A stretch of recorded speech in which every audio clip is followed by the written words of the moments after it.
You're watching Capital One Bowl Mania. You unlock this bowl with the key of commotion. Beyond it is another dimension, a dimension of taste. Take a dip. A dimension of twang. It's actually pretty good. A dimension of tweets. You're moving into a land of both Mayo and mayhem. What are we doing? Come on, donuts? Of coaches and condiments. It's a little heavy for sure. I'm weighted down here in the back, I feel like, but mayonnaise has never felt so good, I can promise you. You've just crossed over into the Mayo Bowl.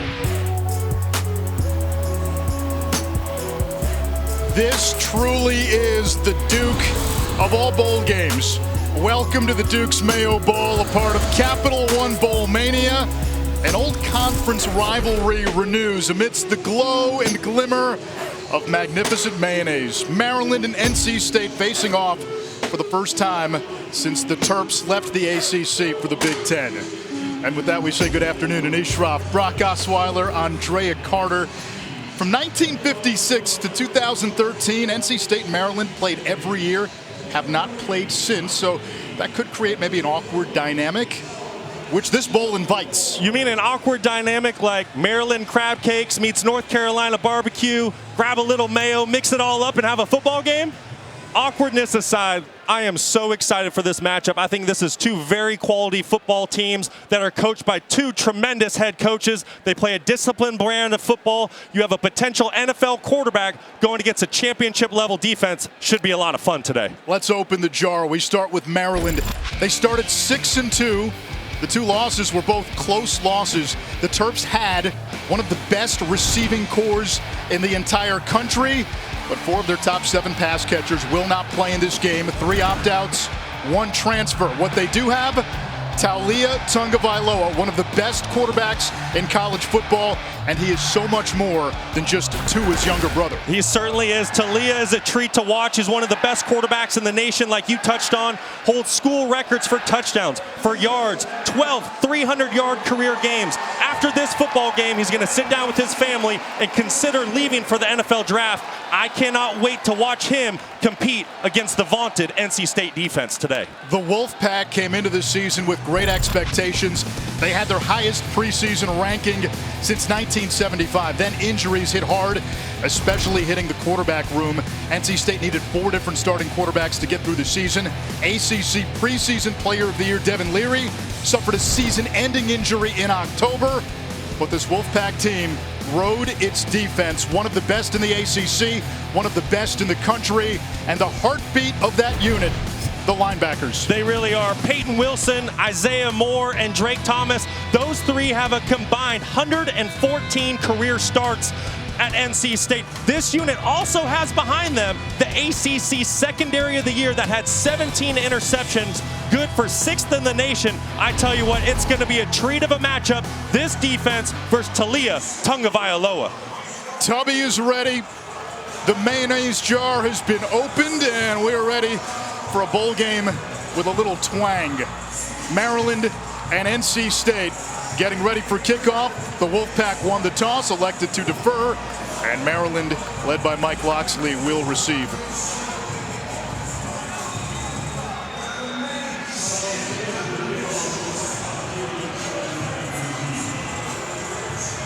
Colin Smith to kick it away. Octavian Smith Jr. waits at the goal line for the Terps. And we say hello to Andrea Carter. Thank you, Anish. Well, listen, for just the second time ever after the Duke's Mayo Trophy is given to the winning team, the winning head coach is going to be doused in mayo. We saw Shane Beamer be the first recipient of the Mayo bath. This was last season, and as he said, mayonnaise never felt so good. And this season's coaches, they know what's coming. NC State head coach Dave Doran made it clear he is not a fan of mayonnaise. And Maryland's head coach Mike Loxley, he said he's not looking forward to the Mayo bath, but both coaches will do whatever it takes to get the win. And I will say, Coach Loxley does plan on wearing this big hat if he gets the Mayo bath. How do we feel about the big hat, guys? Is it cheating or does this count?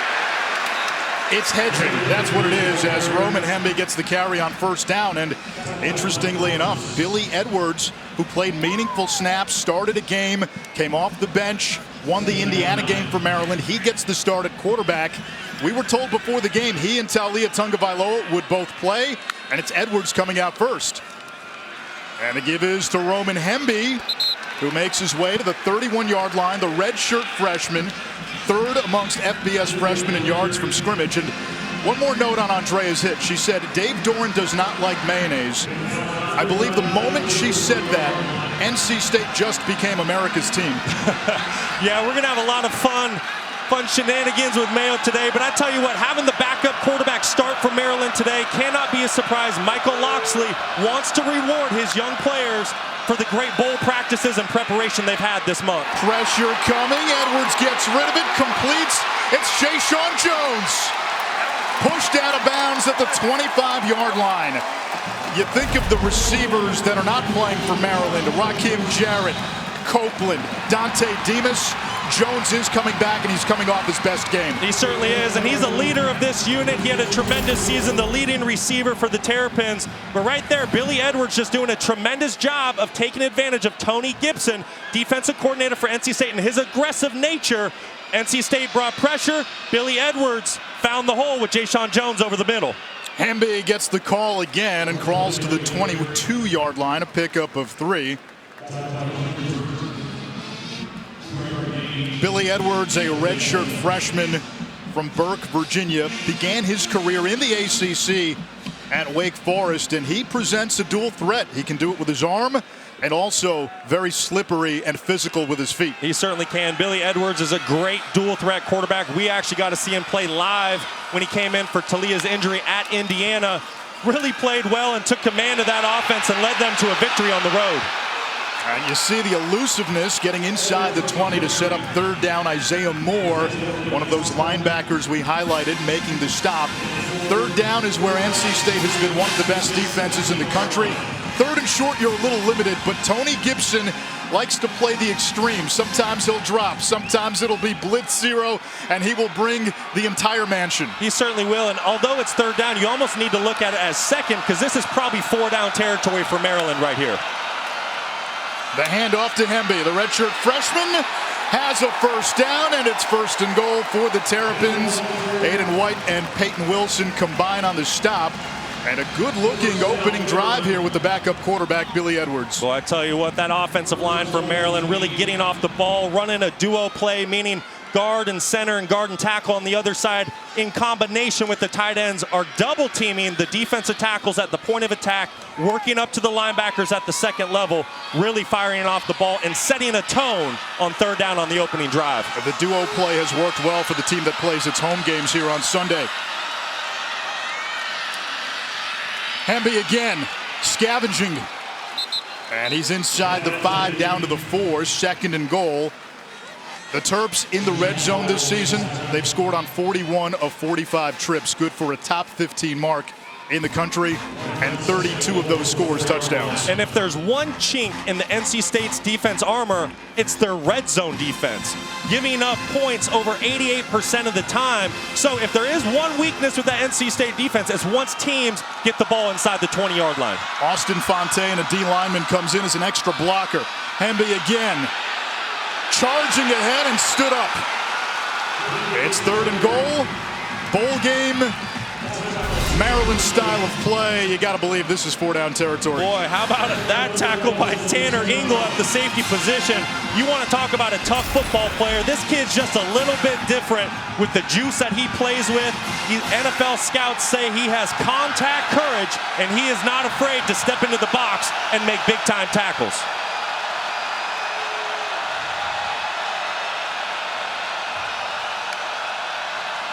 Speed option. Edwards pitches. Hemby swarmed. Ingle again leading the charge. It's fourth and goal.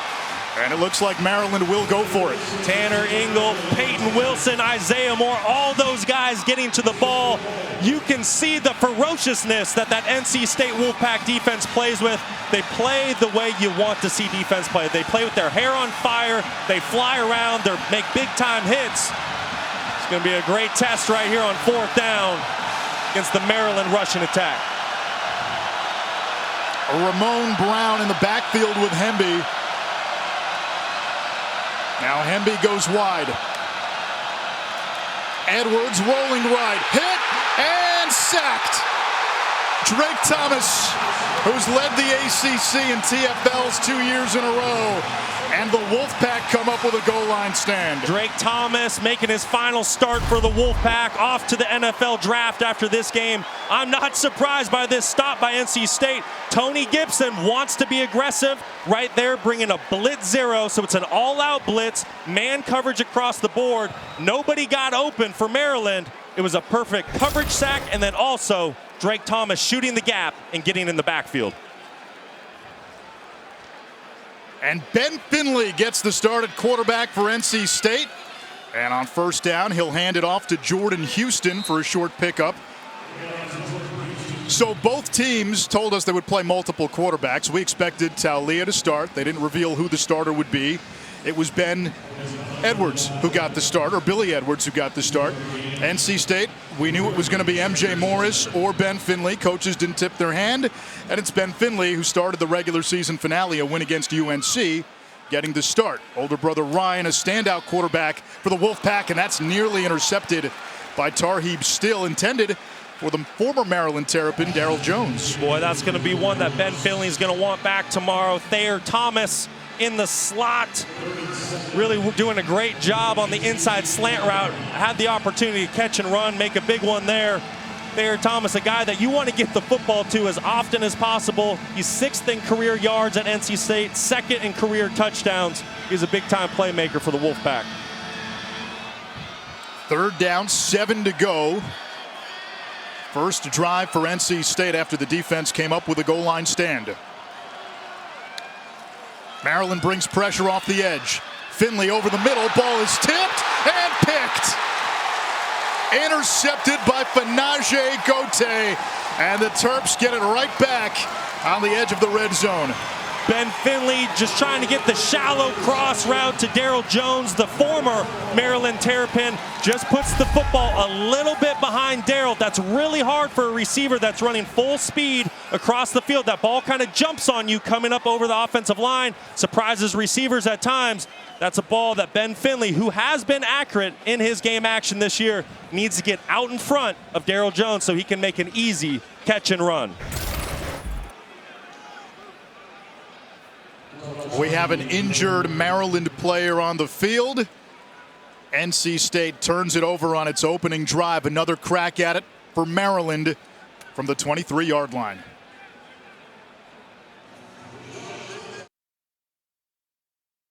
Maryland football after NC State turns it over. 71st meeting between the Terps and the Wolfpack. Each team has won 33 games, 4 ended in a tie. That can't happen anymore. And it's the first meeting since 2017, and Taulia Tungavailoa comes in for the second Maryland series. For NC State, the key is keeping him in the pocket. Corey Dyches, the tight end, in motion. The blitz coming. Tony Gibson bringing the house on first down. You had to wonder with that TV timeout what Tony Gibson was going to do on the sudden change situation, backed up short field. Not surprised at all. Once again, bringing an all-out blitz zero, leaving all of his corners and safeties on islands one-on-one. Taulia Tungavailoa not able to take advantage of the man-to-man matchups.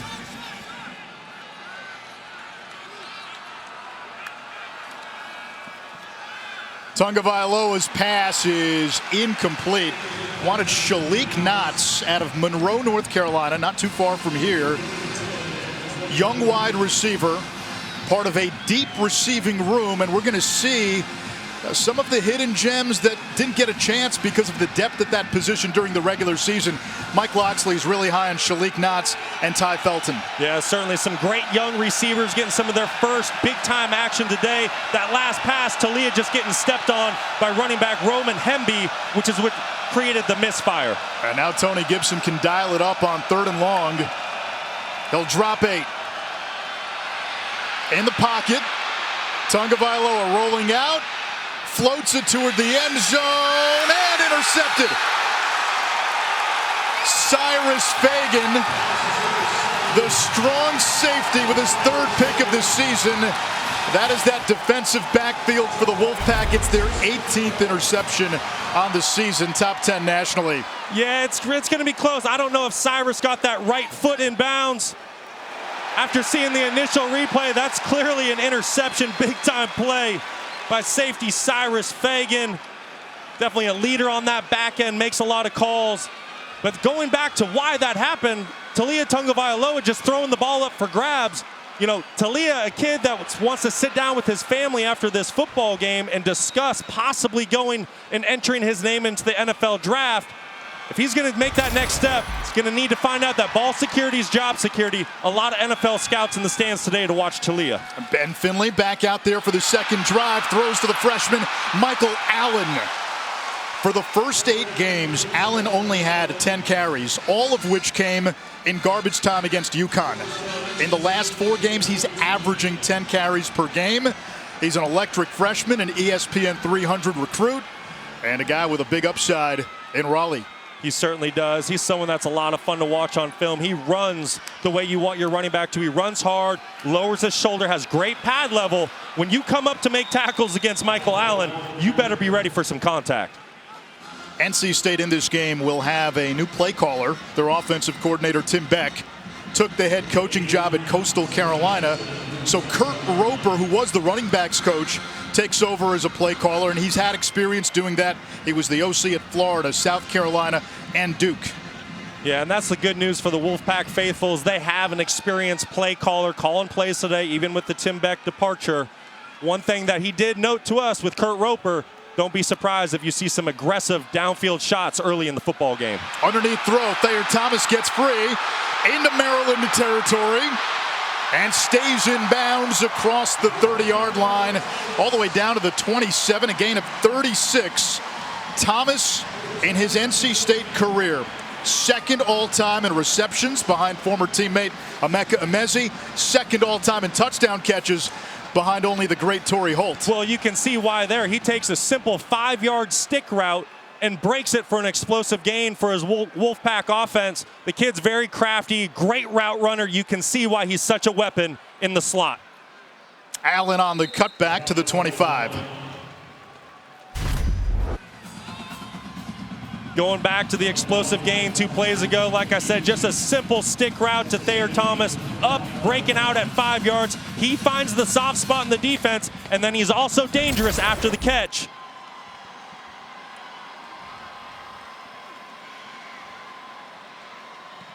Ben Finley peeking to the sideline. NC State changing the play after seeing what Maryland was going to do on defense. Finley on the slant, too hot for Keon Lesane. It'll bring up 3rd down. Tarheeb still bringing pressure off the edge. That was great recognition by Ben Finley. He saw the nickel pressure coming off the edge. That was going to be a big-time blow-up collision if he handed the football off there to Michael Allen. He did the next best thing, tried to take advantage of a hole in the defense with pressure coming, unable to connect. Tarheeb still moving from nickel to outside cornerback. Deontay Banks not playing. He opted out. He's a projected first rounder. Allen on the flare. It'll set up 4th down. NC State, let's see if they bring on the field goal unit. They've got the Groza Award winner in Christopher Dunn, who had been perfect until the regular season finale. 24 out of 25. A first-team All-American. Yeah, you want to talk about a rock-solid kicker, the best kicker in the nation this year, coming home with the Luke Groza Award. You wonder, hey, is it 4-down territory? No, it's not when you have Christopher Dunn in your back pocket. It'll be a 37-yard attempt for Dunn.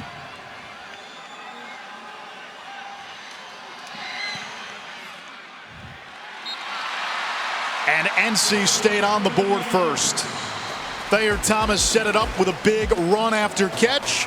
Dunn capitalizes, and the Wolfpack take the early lead in Charlotte.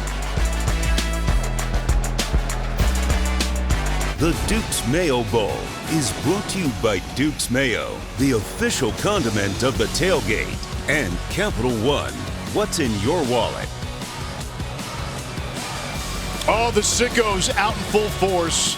A little after noon on a Friday, the day before New Year's Eve. This is a judgment-free zone. Oh, I mean, there you go. Look at that. Oh, that's glorious. Brock, you know what you're in for, right, with this game? Absolutely. I prepared all week. I'm leaving my Mayo allotment just for today. Put any Mayo on your breakfast this morning? No, but we do have some shenanigans planned. Fantastic. I can't wait. 3-0 NC State after a field goal by Dunn. Maryland has had great field position and has driven the ball downfield twice. Once they got it just outside the red zone on a turnover, but unable to capitalize on either drive. The other a goal line stand. Little bobble there. And Octavian Smith able to get free across the 40. And Turbines down near midfield. They'll say he stepped out at the 47-yard line. That's kind of what this bowl game is about. You sometimes have to take a cream-filled cookie and dunk it in mayonnaise when that is your only available condiment. He bobbled the kickoff, had to make something of it, and is able to give Maryland excellent starting field position. He certainly is. You want to talk about a true freshman with big-time playmaking ability. It's Octavian Smith. The kid in high school ran a 10.8 100-meter on the track team. He definitely has some wheels and can make big-time plays. First look at Antoine Littleton, the big bruising back. He's down to 235. He's dropped 60 pounds since coming to Maryland, a redshirt freshman. Terps treat this bowl game as a springboard for 2023. So you'll see some young players. And last year, it was a bit of a showcase for Littleton and Roman Hemby, who are now feature players. Tungavailoa to the air, steps up, running lane.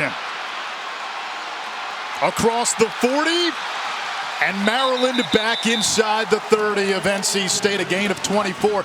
That's what scared Tony Gibson in this NC State defense. Well, Tony Gibson lives by a double-edged sword, right? He likes to bring pressure once again, bringing an all-out blitz zero. Well, the issue is nobody has eyes on the quarterback. So if Talia is able to escape like he did on that last play up through the pocket, no one's there for him, and he's going to be dangerous with his legs. If you can't get home, he's got a road trip. Deitchus in motion. Now Littleton running right side, lowers his head. And out to the 25. Impact players, but with some twang. Talia Tungavailoa, quarterback, junior. I like Mayo. I put on sandwiches, and you should try it with Spam. Roman Hemby. I'm a sophomore running back, and I like mayonnaise. Not too much of it, but if it's on a sandwich, I'll eat it. Jayshon Jones, senior wide receiver. And I'm not the biggest Mayo fan. It's good on some sandwiches, and I can only do a little bit, not too much, or I can't take it.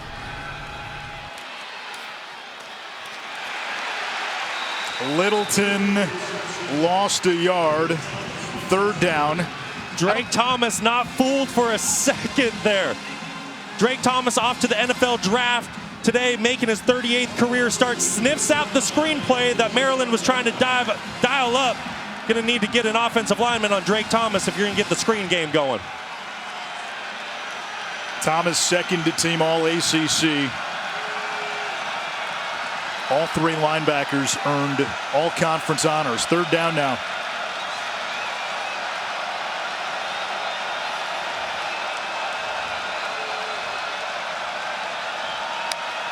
NC State brings four. Designed quarterback run. Tungavailoa dives forward to escape the ambush. He's going to be shy. And Maryland will bring on its kick team. Chad Ryland on for a field goal attempt to tie. And that's what Tony Gibson will present you today with NC State's defense. He's showing pressure with his linebackers. You see Isaiah Moore, Peyton Wilson inching up. But then at the snap of the ball, they drop back and they're there to make the play. There's going to be a lot of that cat and mouse game going on. Is it pressure? Or are they going to drop 8 into coverage? A 42-yard kick for Ryland.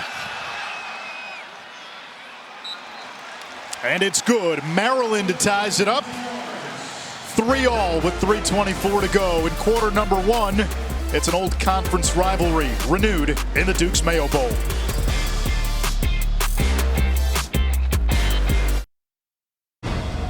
The College Football Playoff Semifinals, Saturday, December 31st on ESPN.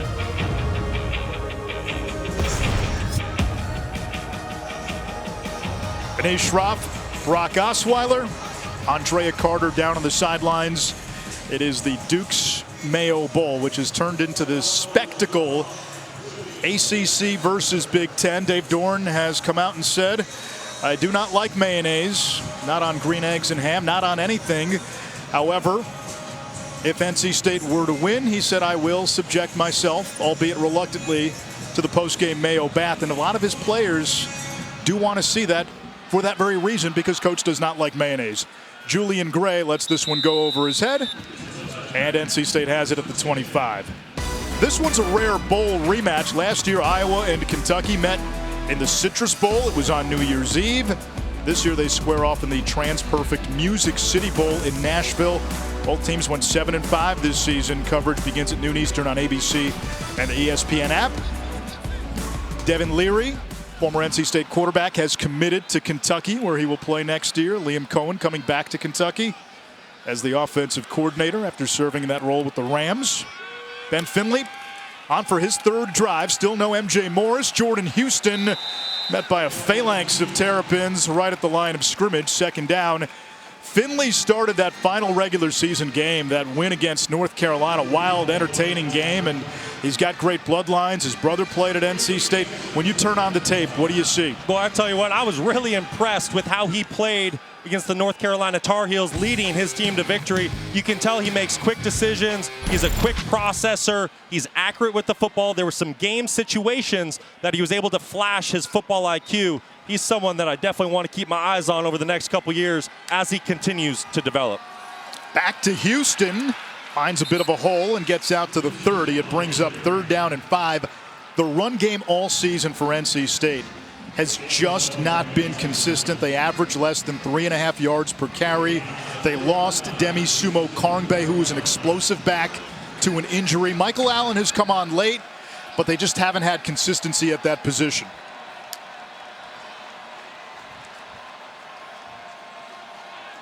Maryland showing man coverage, possibly bringing pressure with middle linebacker Jayshon Barham.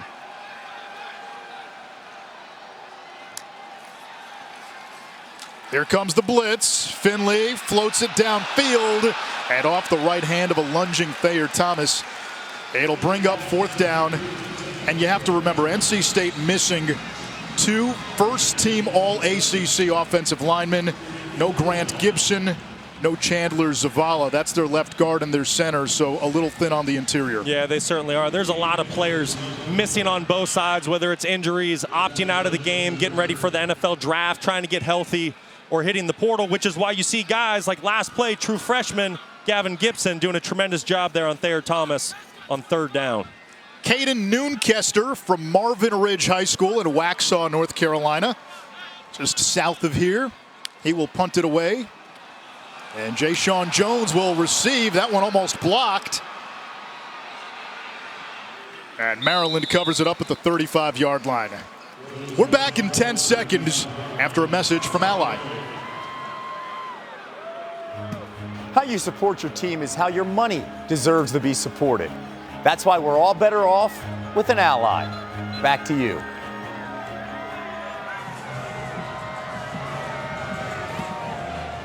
Final 2 minutes of this opening quarter. Mike Loxley looking to lead Maryland to back-to-back bowl wins. They haven't won a bowl game in back-to-back seasons since Ralph Friedgen was the coach. It's been almost 20 years.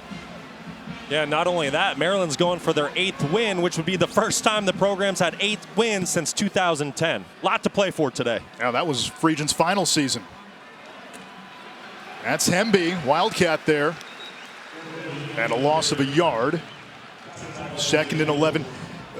Besides the exotic looks and the blitzes, what else makes Tony Gibson's defense such a tough matchup? Well, you can just tell that they're coached the right way. They're a very disciplined team. They don't make big mistakes. They don't give up big explosive plays because someone busted on the back end. You can tell they're very in sync. This unit's played a lot of football together, and they're very comfortable with one another out there on the field. Drake Thomas showing blitz. He's coming.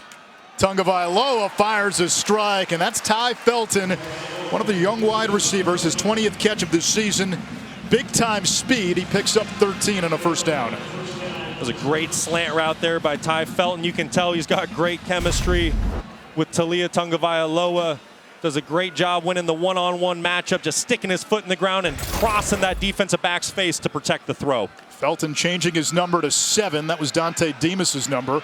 Tagovailoa under pressure, moving the pocket, fires to Deichus, who holds on as Peyton Wilson drills him. Maryland and NC State territory as we check in with Andrea while Peyton Wilson is slow to get up. Well, guys, we've seen a couple of nice plays from Taulia Tagovailoa, and last time out on the sidelines, he came over, patted his guys on the knees, and he said, "We're going to get it rolling, baby, just watch." So a lot of confidence from him on the sidelines, showing up while he's playing. You look at the history of Maryland football over the last almost 15 years, and they have struggled to find two things: health and stability at the quarterback position. Taulia Tagovailoa, who originally committed to Mike Loxley when Lox was at Alabama, followed Loxley to College Park. He's turned into the most prolific passer in the history of the program. He certainly has, and just to piggyback on what Drea was just telling us, he is the ultimate leader of this football team. You talk to his teammates and they say, listen, he makes all of us better because he holds us to such a high standard. So for Taulia to throw an interception, shake it off, move on to the next play, and kind of fire up his teammates, we're not surprised. Peyton Wilson walking off. He has battled injuries throughout his career. A couple of years ago, he was the ACC leading tackler, defensive player of the year, and then had a season-ending injury early last year. He does not have a dimmer where he can turn it down. It's one speed. That's it. And you talk about a guy that has bad luck getting hurt. Some of it's just because he plays so hard, so physical, and brings big hit, play in and play out. Jalen Scott checks in for Wilson. Scott's played a lot for NC State.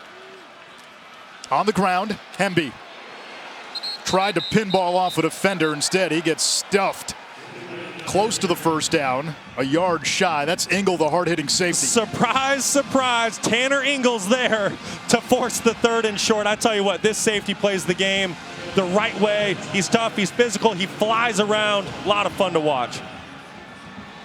Quarter number 1 here in Charlotte comes to an end. We Mayo have a surprise for you at the start of the second quarter. That is the end of the first quarter. Defenses have come up with some big plays. Each team has an interception. NC State getting in the backfield with Drake Thomas.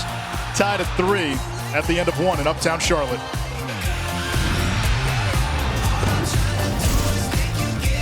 Welcome back to the Duke's Mayo Bowl, all a part of Capital One Bowl Mania. Anish Schropp, Brock Osweiler, Andrea Carter down on the field. Tied at 3, 1 quarter in the books. Yes, we promised a surprise. I'm told it's coming. So it's supposed to be at the start of the second quarter, but it is coming. Keep the anticipation rolling. Terps have it. 3rd down, 1 to go. Taulia Tagovailoa comes under center. Ramon Brown is the deep back. It's an offset Maryland eye almost.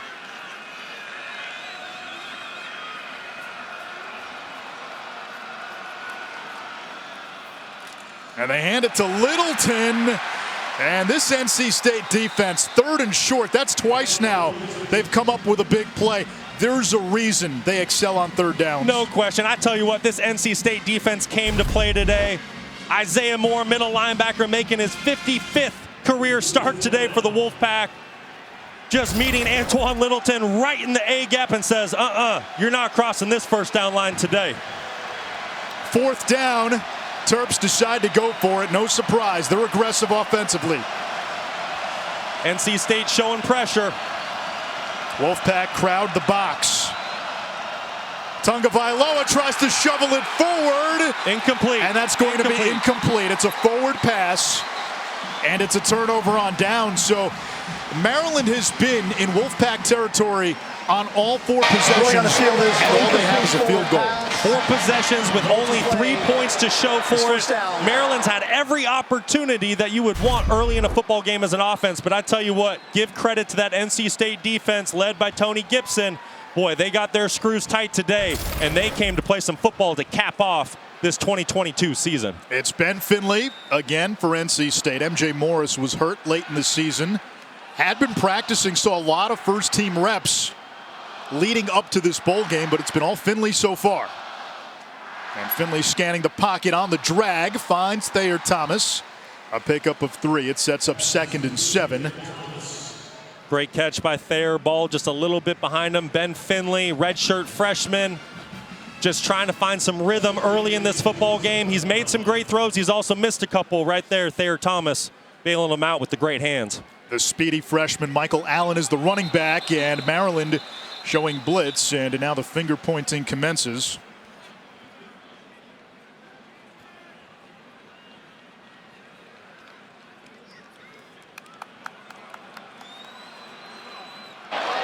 False start.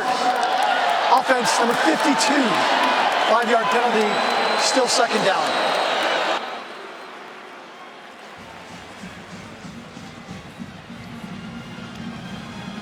Looks like Timothy McKay, honorable mention, all ACC offensive tackle, getting a little bit of a head start, pushing his offense 5 yards back. On 2nd and 13, Finley to the air, pressure off the edge. Deep ball is too far for Darryl Jones.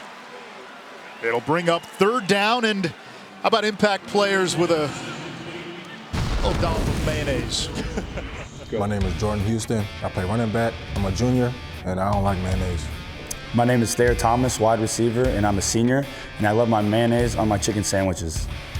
I'm Bryson Speeds. I play offensive line. I'm a senior here at NC State. I do like mayonnaise, and I like to put it on spaghetti. That's somebody who understood the assignment. Finley on 3rd down, completes. That's a 1st down. It's Julian Gray into Maryland territory. His 10th catch of the season. He's a Charlotte native. Generated a lot of preseason buzz, and Dave Doran said he's somebody to watch going into next season. What a play call by Kurt Roper, stepping in, calling plays for the first time this year. Catches Maryland in a cover 2 defense. You get the middle linebacker running down the middle of the field with number 3, which was Thayer Thomas. There's a perfect hole right there for that 18-yard in cut. Big time pickup. Great throw, great timing, great catch. Allen running left, hit, and dives close to the original line of scrimmage. Brock, Mayo with spaghetti, yes or no? Absolutely not. I make too good of a spaghetti to mess, you know, I don't need to be messing with any mayo in my red sauce. Your palate is too refined. We need to drag you to our level. Hey, listen, you give me a BLT, hey, I'm all about the mayo. You give me a lobster roll, let's do it. A deviled egg, I'm all in. Peanut butter jelly sandwich? There's just some things we don't need to throw mayo in. Screen pass, Allen. Breaks a tackle by Gote and then shouldered out of bounds. Andreas, spaghetti and mayonnaise, is that a yes or a no? I'm down to try anything once. However, well, food related, I'm down to try anything once. But I do want to know, guys, mayonnaise on corn on the cob. Just picture it like butter. Mayonnaise, corn on the cob. Shout out to my family in Lima, Ohio. Learned it from the Lehman family. Would you try it? Yeah, I would do it. After the bowl game last year, I did this bowl game last year. I mean, shoot, mayonnaise on anything.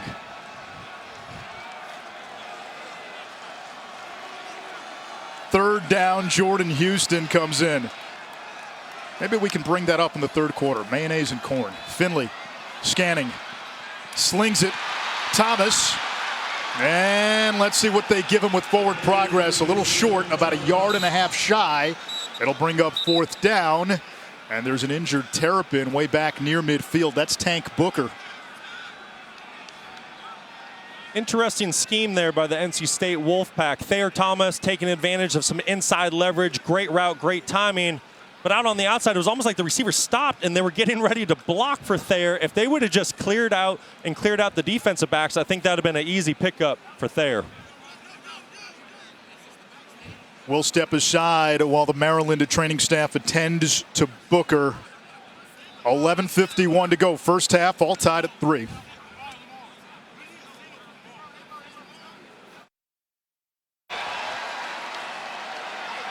Fourth down, 1 to go. NC State will go for it. Finley hands to Houston. And this will be close. The initial spot says no. Jayshon Barham right there, the true freshman to make the stop, sticking his nose right in the hole. I'll tell you what, we've had some collisions on these 4th and shorts.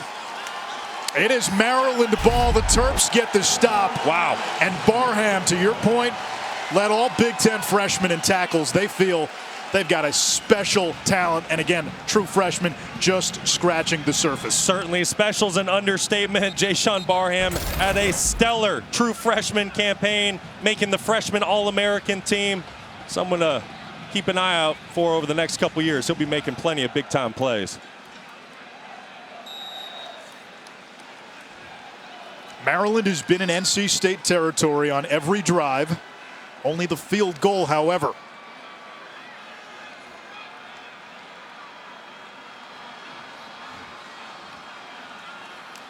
Tagovailoa off play action. Dyches was open momentarily. Taulia didn't see him. Now checks down to Hemby. He's got room to run. And out of bounds across the 40-yard line. They'll be close to a first down. He's got a first down, a gain of 11. In that last commercial break, former Texas A&M offensive lineman Jay Arnold was here. He was the millionth fan, and as his reward, he is going to eat that tub of Duke's mayonnaise for the rest of the game, and that's a big spoon. We have 2 quarterbacks on the field right now. Billy Edwards at the quarterback position. Taulia down at the bottom of your screen, lined up at wide receiver. And the Mayo's so good. Edwards decide a little designed quarterback run. Not much there. Boy, you want to talk about some hits happening down there on the field. Tanner Ingle flying around, Isaiah Moore flying around. You can tell this football game means a lot to both these universities. Edwards comes off. Ingle is still down. All-conference safety, 7 all-conference selections on defense for NC State. A few years ago, he had some issues with targeting penalties. He's cleaned that up, and he's found a way to channel that aggressiveness these last couple of years. Terps with a second down, 9 to go. Is Jay Arnold still picking away at the Mayo? He's not picking away. He's taking spoonfuls. Yeah, it looked like he was enjoying it. Now he's on his phone. Checking out all the everything that's happening on Twitter right now. And people will be responding. Give us what we want. Get to work on the mayonnaise. Roman Hemby is the running back. Second down, 9 to go. 10.5 to go first half.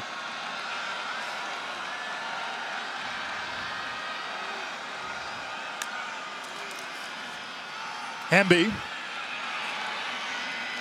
close to midfield. It brings up third down. Isaiah Moore, the 3-time captain, with the stop.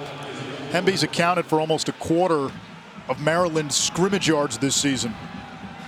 Great job there by Hemby, staying patient. Just a little outside zone play. Thought he was going to try to duck it inside. Saw a defender, stayed patient, got it to the edge, lowered his pad level, and found some good yards inside to make it third and manageable. Interesting dynamic with the Maryland offense. No Rakim Jarrett, no Dante Demas, no Jacob Copeland. C.J. Dupree, the tight end, transferred to Alabama.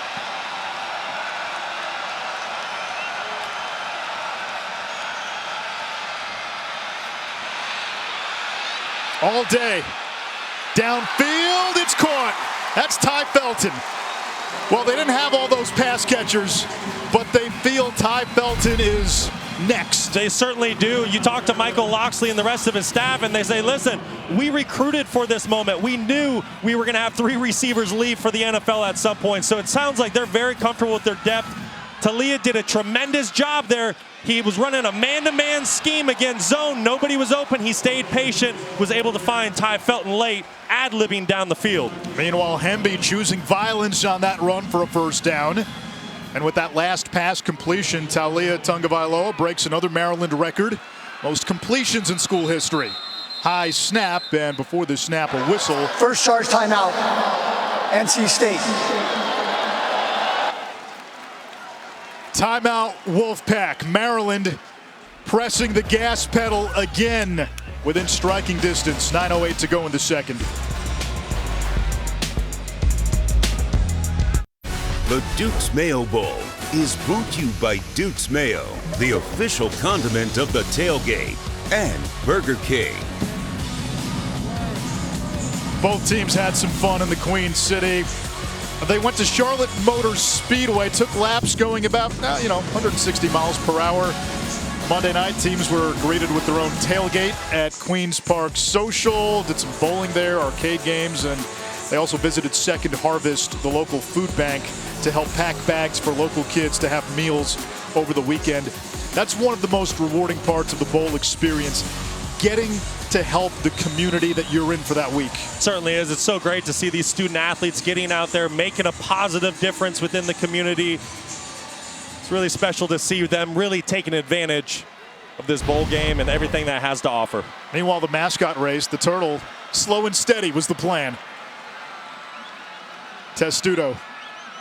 Roman Hemby's the running back. NC State showing pressure off the edge. On first down, Tagovailoa gets rid of it quickly. It's Dyches, met immediately, and he was pushed out of bounds. Aiden White, who had 4 picks this year, first-team all-conference corner, got there right away. Dyches, a terrific pass-catching tight end. And this Terrapin offense under Mike Loxley, they emphasize the tight end in the pass game. They certainly do. They've had more production at the tight end position the last couple years than any other team in the Big Ten. But it's fun to watch what Tony Gibson's game plan is for NC State. You can see it right now. He says, hey, I'm bringing blitz zero pressure, and I'm going to force Talia to make quick decisions, and we'll see if Maryland can make someone miss to make the big play.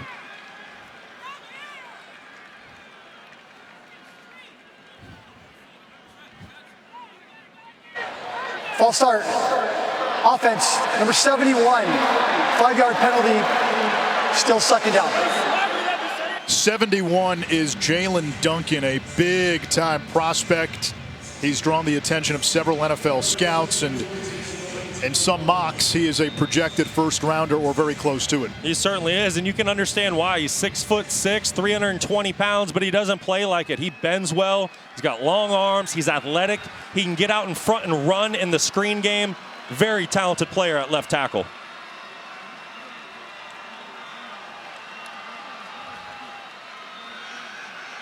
Tagovailoa throws, and it's dropped by Burns. Joe Burns, that would have been his first catch of the season, first catch of his career. Primarily a special teams player. He's in that fullback role, and we said they like to throw to the tight end, but they're missing one of those tight ends. C.J. Dupree entered the transfer portal. Yeah, and you can see how that hurts them right there. Joseph Burns really getting worked into the passing game for the first time this season. Great play call, though, and designed by Dan Enos, putting a little eye candy in the flat, which got the corner to step up, which was what allowed Joseph Burns to get to the second level wide open.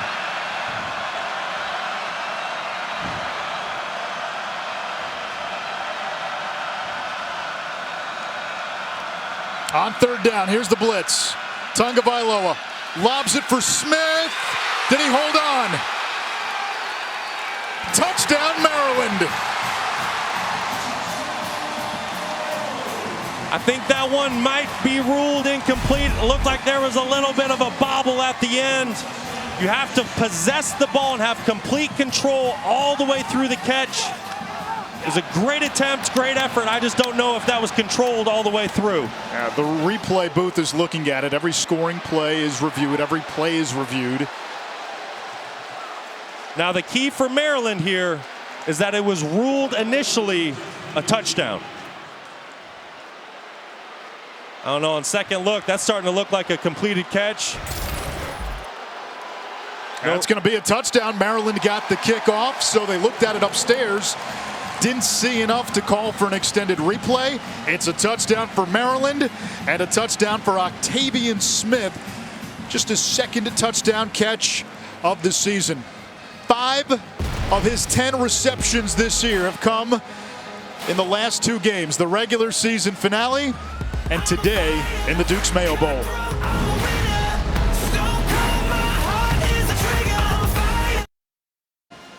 Maryland with a 10-3 lead after a touchdown catch by Octavian Smith. Go figure.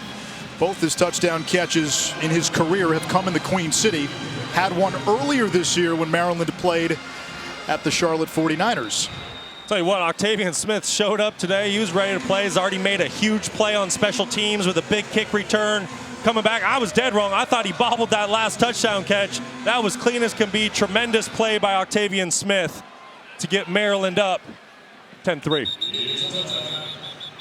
Today's clutch delivery is brought to you by Chipotle, and it's one more look at that last touchdown. Yeah, beautiful throw by Talia Tungavailoa, putting enough air on that fade ball just to allow Octavian Smith running the slot fade from the inside position to go up, secure the football, make a great catch, get feet in bounds. Big time play by Maryland. Wolfpack come out from the 25-yard line, trailing for the first time today. Ben Finley has played every offensive snap in this first half. We're told Michael Allen left the game with an injury. The running back, his return is questionable. And so it's Jordan Houston in the backfield, and a quick throw to the outside on first down. Charlotte native Porter Rooks with a pickup of 8. And I think really that's one of the things that Ben Finley does so well is he makes quick decisions with the football. He gets the ball out. He always remains in a throwing position, which is why you see that quick release. Finley's 8 out of 13, 1 interception.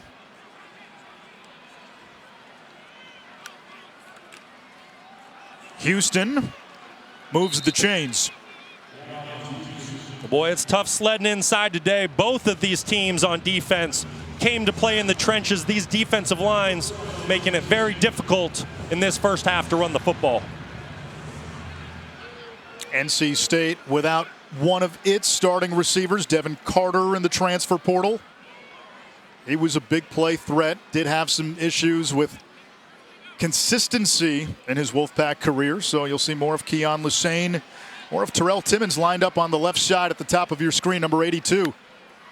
Low snap, Houston, short gain, a yard. Boy, Maryland really loading up the box right now, trying to play the run, thinking that's what NC State's going to lean on with their young quarterbacks, just playing a man-to-man defense so they can bring the extra safety into the box. NC State, if they continue to get man-to-man looks like that and want to play in the check with me system, looking to the sideline, they're going to need to take advantage of the man coverage with the passing game. Now, right now, the Wolfpack averaging less than 2 yards on the ground.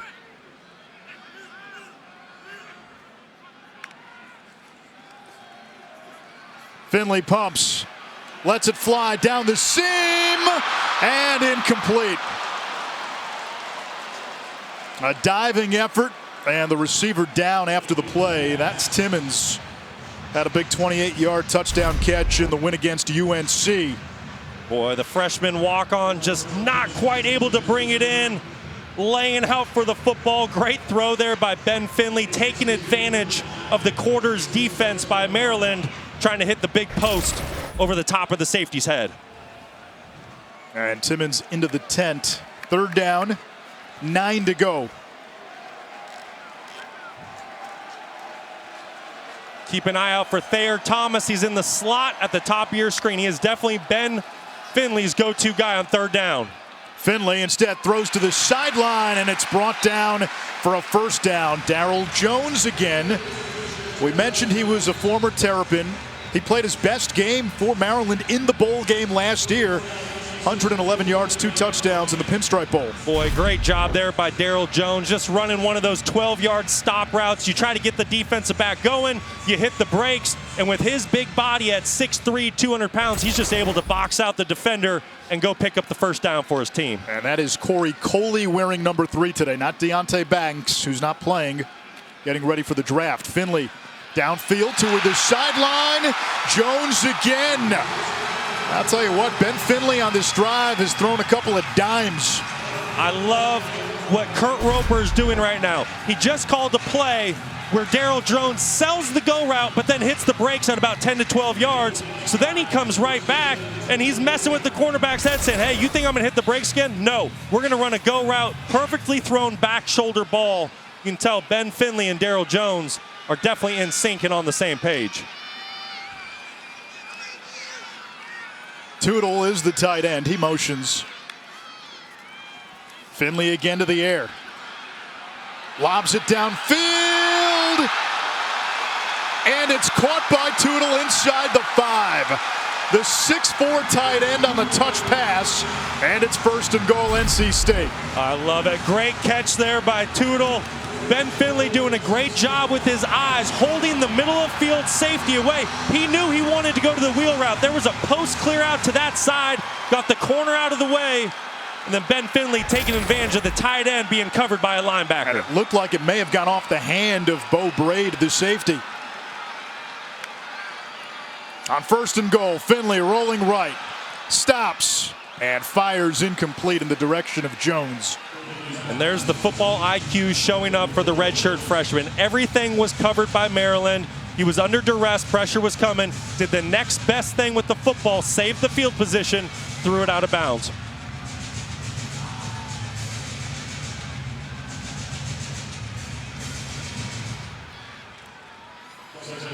NC State in somewhat of a check with me mode. The whole team looking to the sideline, trying to take advantage. This great field position. 2 tight ends in the game. Finley is hit, lobs it incomplete. Looking for Ced Sebro. Got 2 Sebro twins, Ced and Fred. Ced has 7 catches on the season. It's 3rd and goal, and now these last 2 play calls tells you NC State doesn't have a ton of confidence in the run game right now. No, and understandably so. Maryland's done a tremendous job today of stopping the run. Kurt Roper dialing up some good pass plays, and there's a lot of trust in Ben Finley. Although he's a redshirt freshman, he's been on campus and been involved with this football program for 3 seasons because of the COVID year. A lot of trust in the quarterback. Darryl Jones, the slot receiver. Finley again to the air. And too hot, incomplete, 4th down.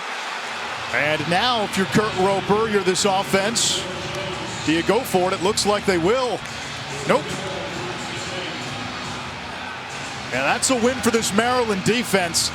NC State got it down to the 2-yard line, 3 straight incompletions, and you're ending up with a field goal attempt. Yeah, huge stop by Maryland.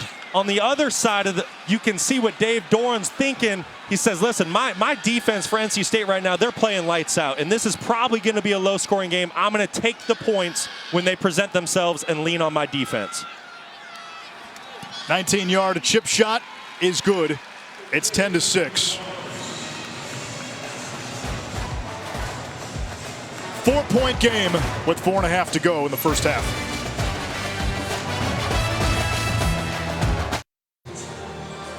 Coming up on the TikTok halftime report, we'll go live to Atlanta, side of the Peach Bowl.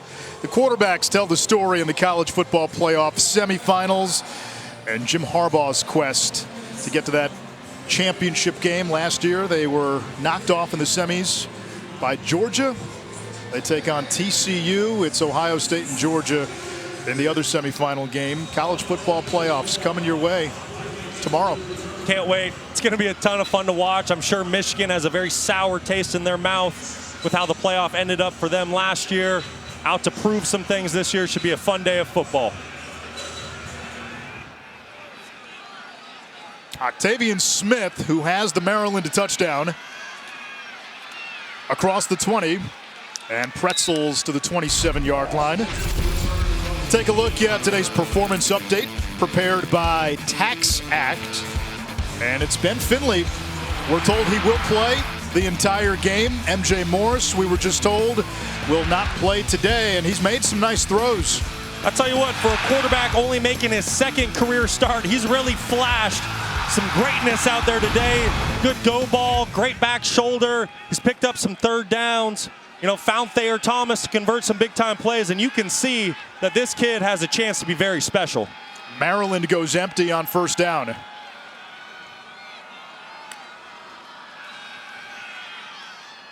Over the middle, and that's caught by Jay-Sean Jones. Drea? Well, you guys have talked so much about Talia Tagovailoa and his leadership, and last time on the sidelines, he went to almost every receiver and told them one thing that they did well. You heard him say, great catch on 3rd down, way to attack it. Another thing that he said was when they're going blitz 0, they cannot run with us. So a lot of confidence from Tagovailoa in his offense. Yeah, he's a young man who is detailed. You talk to Mike Loxley, he keeps these spiral notebooks, which have added up over the years. Detailed notes, lives in the film room. Tanner Ingle down for the 2nd time for NC State, meanwhile. And Brock, just to clarify our earlier comment, we were told going into the game that MJ Morris would play, both quarterbacks would play. Remember, Morris got hurt late in the season, didn't play in that regular season finale against North Carolina. So he will not play at quarterback for NC State, and we're told it is out of precaution for the injury that he suffered late, even though he took a lot of first-team reps leading up to this game. Yeah, who knows what the final decision was and how that went down. But at the end of the day, if you're an NC State fan, you know you're in good hands with Ben Finley being the signal caller today. Came in against North Carolina, getting his first career start, playing the state rival, arch rival for the university. Goes out there, plays a tremendous football game. Really, when I broke down that tape, I only found one throw that Ben Finley probably wanted back the next day. Really stepped in with a lot of poise, made some big-time plays. That was a double overtime win, which is not easy to do in your first career start. And assuming nothing happens between now and training camp next summer, that's going to be a fun quarterback competition to watch. The true freshman MJ Morris, who had some wow moments, 3 touchdowns off the bench in the comeback against Virginia Tech, and Ben Finley, who has this game now to go along with UNC to put on his audition tape. I tell you what, whichever quarterback wins the starting position for the 2023 season, if you're a Wolfpack fan, you're in good hands. MJ Morris, great dual threat, can beat you with his legs, very accurate passer, throws a great deep ball. And then when you talk Ben Finley, we've seen it today. Makes quick decisions, he's accurate. Got 2 good quarterbacks on that roster for the Wolfpack. Meanwhile, big loss for the defense as Engel is helped off the field. And Sean Brown takes his place. They are very high on Sean Brown. They say he's going to step in for Engel next year, be the starting safety. That pass is dropped. It'll bring up 3rd down. Felton could not hold on. Aiden White came closing in fast. Hopefully Tanner Engel's okay. Guy that you would love to see get back in this game. But just like you said, Sean Brown has played a lot of football this year. Came in today as the starting dime. Going to move into that free safety position with Tanner Engel off the field.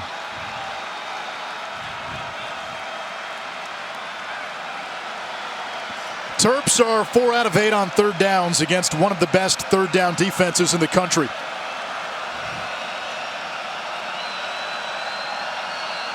Play clock down to 3. NC State dropping 8. Tungavailoa, happy feet, rolling right. Nobody open, throws underneath, and it's caught for a 1st down. A gain of 8 yards. What a tremendous job of Talia Tungavailoa staying patient. Maryland was running this man-to-man mesh concept, trying to run away from defenders. North Carolina State comes out into zone defense and just passes off all the mesh routes underneath. Tungavailoa staying patient, keeping his eyes down the field, showing that escapability that he has, finding a way to get a fresh set of downs. 2nd catch for Octavian Smith. Colby McDonald is the running back. Digest motions. Looked like an RPO and incomplete over the middle for Shalik Knotts. They call him punch. And Dan Enos, the offensive coordinator, and Mike Locksley, the head coach, both raved about what this kid could be. They see potentially another Dante Demas type. Yeah, the coaching staff is very high on the young receivers that they currently have in their room, losing 3 guys to the NFL draft, not playing in this football game. But when you talk to Dan Enos, Mike Locksley, they're very excited about the young receivers for this Maryland football team.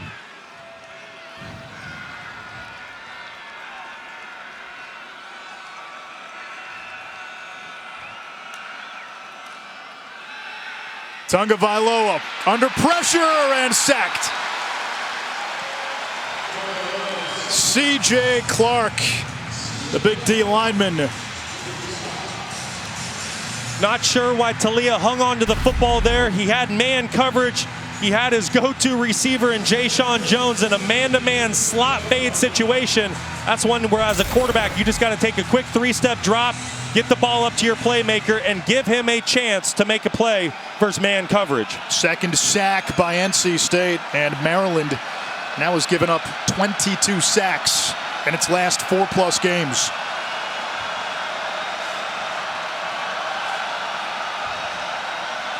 Play clock down to 1. Right at 0 the snap. Tungavailoa loads up down the seam.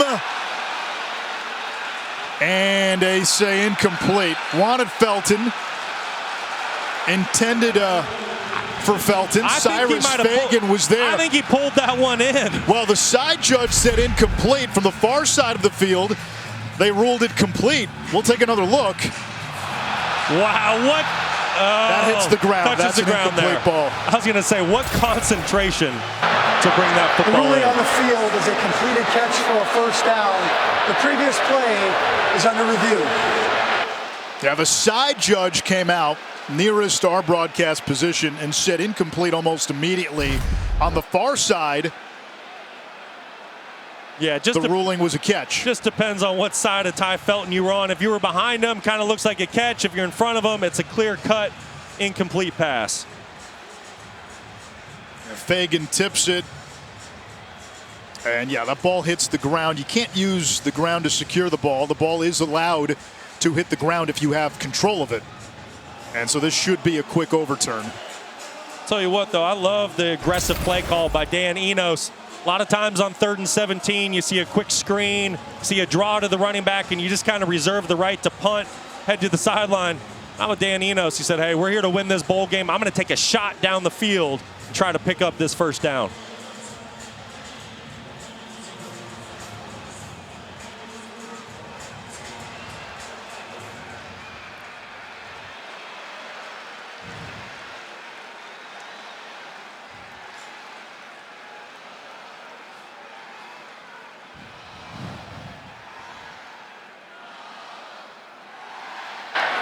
After review, receiver did not complete the process of making the catch. The result is an incomplete pass. It'll be 4th down.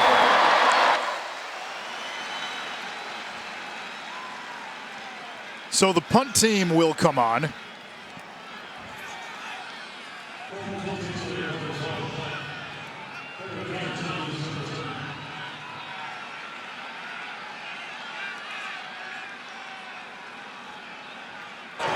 Maryland number 35 is now wearing 36. Correction, number 6.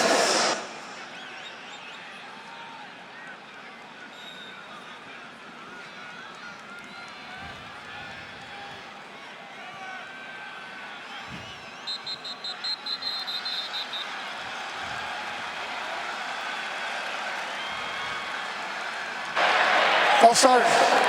Offense, number 15, 5-yard penalty, still 4th down. Octavian Smith jumped.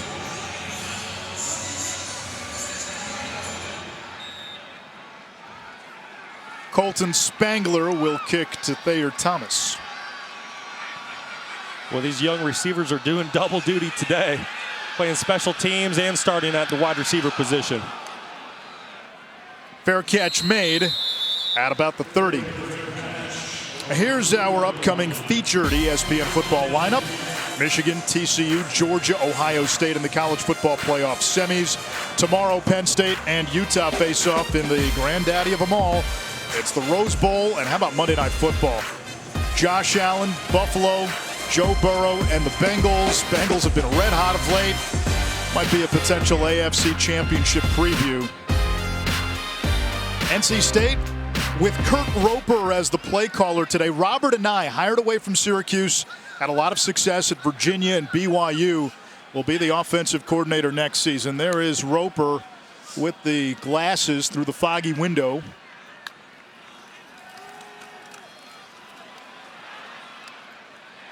And caught by Sid Sebro, tight end drag route, a gain of 3. Robert Anae is going to be an interesting... It's going to be an interesting hire. He likes to go fast, but what Dave Doran likes about Anae is his ability to mold his personnel to his scheme. Not the other way around. Not this is what we're going to do. It doesn't matter the pieces that we have. Finley throws, and that is through the hands of Julian Gray. It'll bring up 3rd down. Yeah, you asked Dave Doran, you said, hey, why Robert Anae? You know, it kind of goes a little bit against what we've seen in your blueprint and how you go about things on offense. And he said really it was 2 things. He goes, I love the diversity of his system, and then what you said, how he molds it to the skill sets and what his guys do best. He goes, listen, we could be a ground and pound team with him, or we can air it out and throw it. It just depends on who we have at quarterback, what our offensive line looks like. So he really likes that diversity of his system. And he saw what Anai did with quarterback Garrett Schrader at Syracuse this year. He saw what he did with Brennan Armstrong at Virginia. And Armstrong's numbers fell off this year without Anai as that ball is incomplete. And it'll bring up 4th down. And now the players getting into it in the backfield a little bit. Ben Finley making a nice read there. Catching his go-to guy on 3rd down, Thayer Thomas, and man coverage on safety, Bo Braid. Playing inside leverage. Thayer Thomas just doing a little 10-yard out. Right at the sticks, unable to connect. But great route by Thayer. Just a little misfire by Ben Finley. Noonkester on to punt.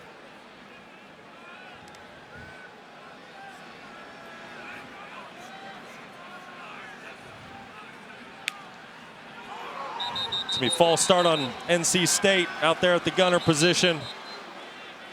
Daryl Jones. So we've seen both teams get that. You wonder how much of that is layoff sometimes in these bowl games. False start. Offense, number 11. 5-yard penalty. Still 4th down.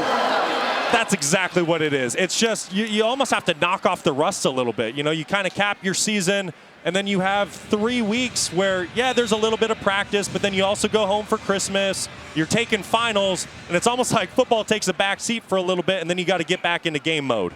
Yeah, for both these teams, they have not played in more than a month. Noonkester just got it off. Good punt, though.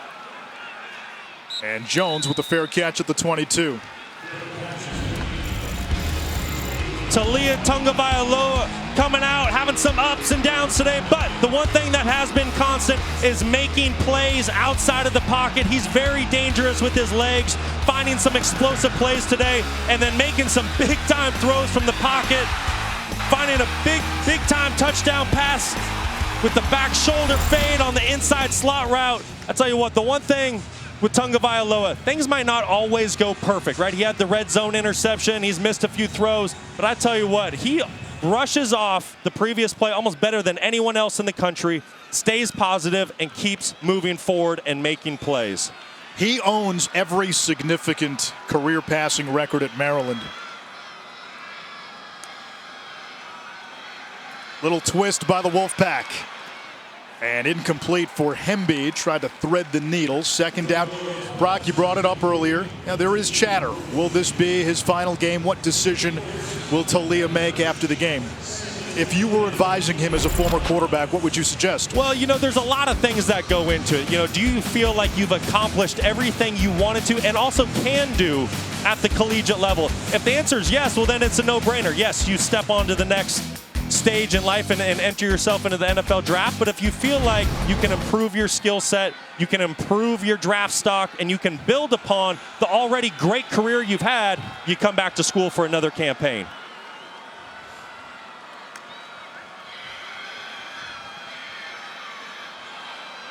Tungavailoa downfield and too far for Jones.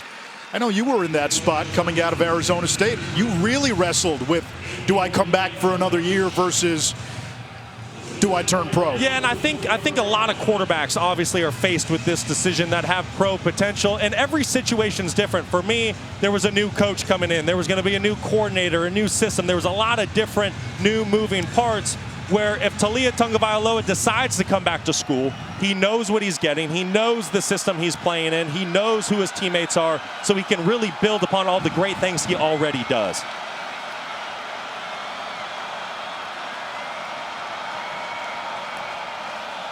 On 3rd down, safety blitz. Tungavailoa chased by Wilson, who forces him to throw it away. 4th down. Tell you what, I love the way Peyton Wilson plays the game of football.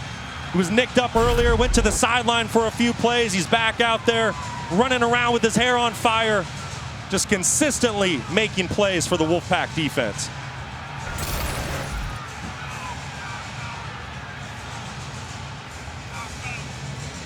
And it looks like they're debating, was Tungavailoa down or was it incomplete?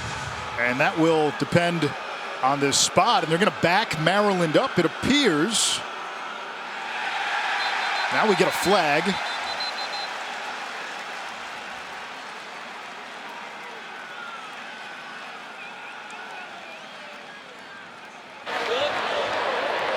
Potential grounding. Offense. Lost it down to spot a foul. It'll be fourth down.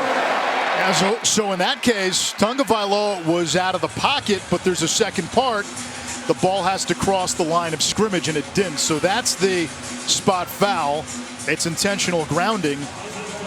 If there's a receiver in the area, that satisfies everything. If there isn't, you've got to be outside the pocket, which he clearly was. And now the ball has to cross the line of scrimmage, and in that case, it did not. You're exactly right, and that's a quarterback's responsibility. You need to know where that line of scrimmage is when you're throwing the football away. For the play, we're going to redo this play.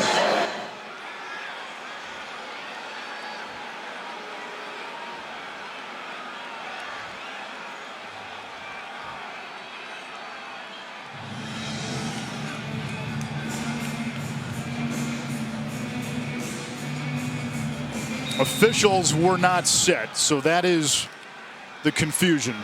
It will be a redo. They were not set before the snap. Spangler from his own end zone punts it away, and Thayer Thomas retreats to the 43. Has the 45 and bumped down at the 46-yard line, a 42-yard punt. And NC State with a chance with 1:12 to go in the second quarter, ball near midfield. The college football playoff semifinals tomorrow on ESPN. Number 2 Michigan, number 3 TCU. Michigan in the playoff for a second straight year. First time for TCU.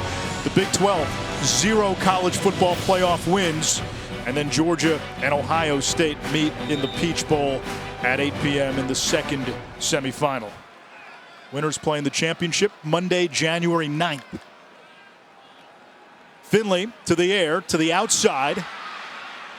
Keon Lesane out to about the 46-yard line. What an opportunity for NC State here.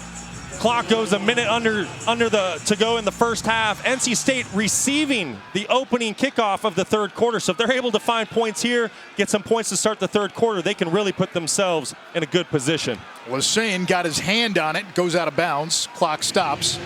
NC State's got 2 timeouts, 46 seconds to go. That was actually a wise play by Lesane. If he catches that minimal yardage, you either have to burn a timeout or more time runs off, so you punch it out of bounds. You're exactly right. That's a heads-up football play. You can see the football IQ there.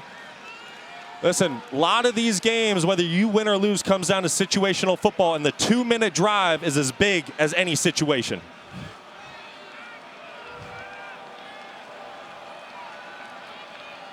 Maryland showing blitz. Here comes the pressure. Over the middle, Lesane wide open.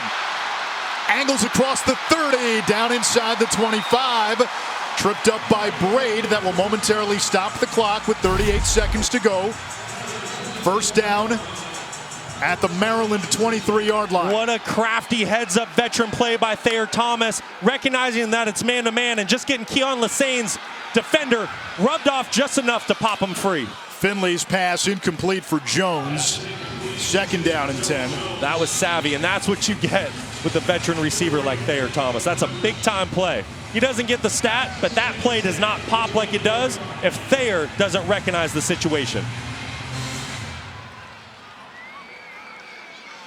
Thayer Thomas from Wake Forest to North Carolina. He's played a ton of football. 28 seconds to go. Second down. On the delay, Houston picks up about 3. It'll bring up third down. Timeout, Dave Doran. NC State with 1 left, 23 seconds to go. Second charge timeout, North Carolina State. Dan Enos catching Maryland in his soft zone defense. Maryland really protecting the goal line, trying to hold NC State to a field goal. So Dan says, hey, I'm not going to try to force a ball down the field. I'm going to just run the halfback draw, try to get a little bit closer, so then on third down we can find a way to push the ball into the end zone or pick up a fresh set of downs.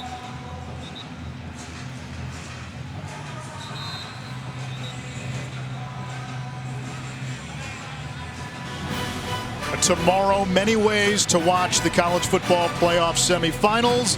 Got the main telecast on ESPN, the Command Center on ESPNU, Skycast, national radio, home radio.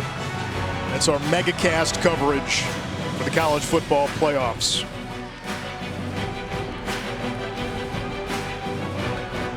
Third down, 8 to go. Ball on the Maryland 21-yard line, 23 seconds to go. NC State with 1 timeout remaining. Finley to the air. Long throw to the sideline, dropped by Lassane. It's 4th down. Ball took a while to get there. And let's see if Dunn comes on. He will for his 3rd field goal try of the half. That was a good throw there by Ben Finley, one that Keon Lassane needs to bring in for his young quarterback. Nevertheless, though, a successful 2-minute drive if NC State's able to walk away with 3 points headed into halftime.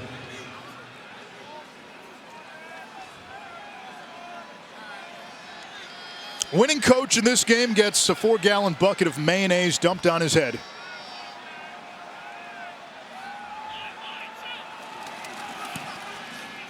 The Lou Groza Award winner with his 3rd field goal of the first half. And with 14 seconds to go, the Maryland lead is 10-9. So to go back to the mayonnaise analogy, we're picking at it. We haven't really gone all in with the mayonnaise so far. 10-9, a lot of jabs. I want to see more Jay Arnolds. Take that big spoon, shove it into your mouth in the second half. I tell you what, I think we're going to have a tremendous second half. The last about half a quarter, things were getting really chippy down there on the field between these two teams. Tempers starting to flare. I think we're going to have some fireworks in the second half.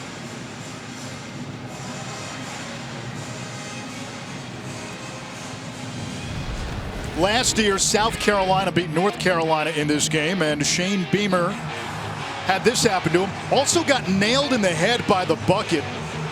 So maybe a mild concussion to go along with a mayonnaise bath.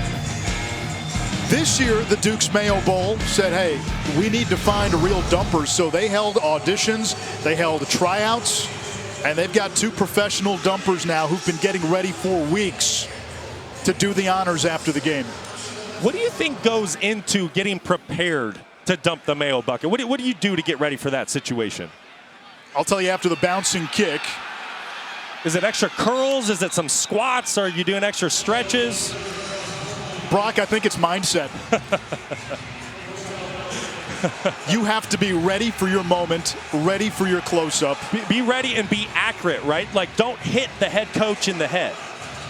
If you got a check down, you want to take it instead of throwing the 50-yard go route. Yeah, otherwise we got to put coach in a helmet. So this was practice. They held practice yesterday, and they loaded up that bucket. It is a heavy bucket. And guess what? During the practice trial runs, no issues. Miller Yoho is in the chair, a little scared. He's done a great job promoting this bowl game nationally within the Charlotte area. And that will be the final play of the first half. 30 minutes away from one coach getting slimed with twangy Duke's mayonnaise. Terps have a 10-9 lead on NC State. Let's get you to the studio after this short break.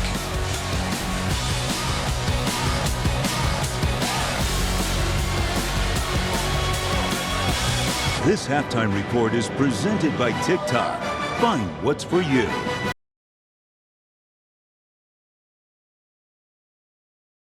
Welcome back to Capital One Bowl Mania. You're watching the Duke's Mayo Bowl, all a part of Capital One Bowl Mania. Maryland with a 10-9 lead against NC State at the half, and we are joined in the booth by a very special guest. We've got the official, somewhat creepy mascot of Duke's Mayonnaise. His name is Tubby. He is with us. And Brock, well, you give us your thoughts on the first half. I'm going to take one of these delicious macaroons, and there's only one way to do this. Oh, he brought the mayonnaise. I got it. I need a lot of mayonnaise. Anish has been dying for this moment in the football game. First half recap, I think it's all defense. If you love a good defensive battle, hard hitting, turnovers, this is the game for you. We knew NC State's defense, led by Tony Gibson, was going to bring it all today, led by a secondary that won ACC Secondary of the Year, already getting 1 interception today.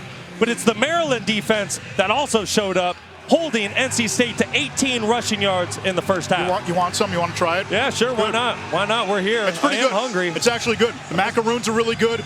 Put it in mayo, gives it a little twang. Yeah. Hey, here we go. Why not? Oh, come on, more than that. That's not a lot. Well, it's interesting. Officially, welcome to the Dukes Mayo Bowl, Brock. Yeah. Third quarter is underway. Tubby, a pleasure as always. Let's check in with Andrea Carter. Very impressed with what you're doing up there, Anish, so hats off to you. And Brock talked about the defense on both sides, so I asked both coaches about the quarterbacks, and Mike Loxley said that Talia has been great, but he wants Talia to trust the reads that they are giving him a little bit more, play with more trust in the reads that are coming in. And for Dave Doran, he said Ben Finley has given them a chance to win, but they have to play better around him for NC State. He said they have to have some run game instead of zero and too many drop balls, guys. Andrea, thank you. Don't think you're going to get off that easy. We're going to, make you a part of this maelstrom of chaos here. Maelstrom of Mayo, as said Sebro catches the pass. It'll bring up second down, 6 to go. Underway here in quarter number 3. NC State 3 field goals in the first half.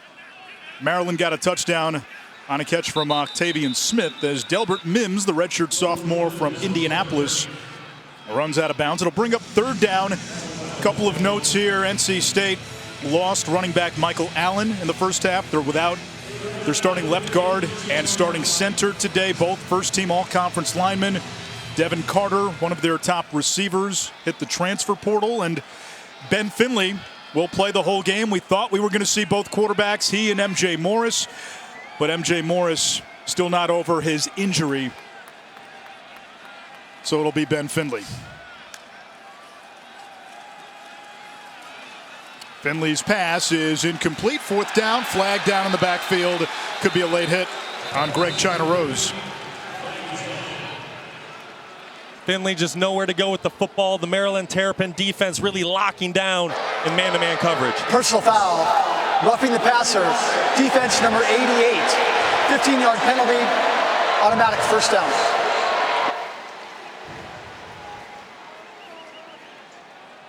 Not exactly sure where the roughing part is coming from. It seemed like it was well within a step of Ben getting the football off, but I don't know. I think the roughing the passer flag is thrown a little too easily sometimes. And that's coming from a quarterback. I love hearing that from a quarterback. Hey, listen, the game is football. It's about contact, and that was a clean hit. It was a timely hit. That should not have been a personal foul. Strong run by Mims and a flag in the backfield. Holding offense number 52, 10-yard penalty, replay first down. Timothy McKay's second penalty of the game, having a false start earlier. Usually a very solid guy that's very reliable. Honorable mention, all ACC player. Just getting his hands extended a little bit around that right shoulder on the edge. As soon as an official sees a jersey being stretched, hands outside the inside frame of the chest, it's an easy flag. Finley on the slant, able to complete, and that is Darryl Jones. His helmet comes off, flag down. If the penalty is the reason his helmet came off, he does not have to come out of the game for a play.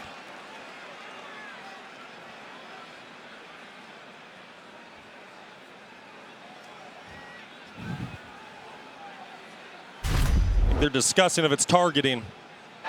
Personal foul, targeting, defense, number 25, 15-yard penalty, automatic first down.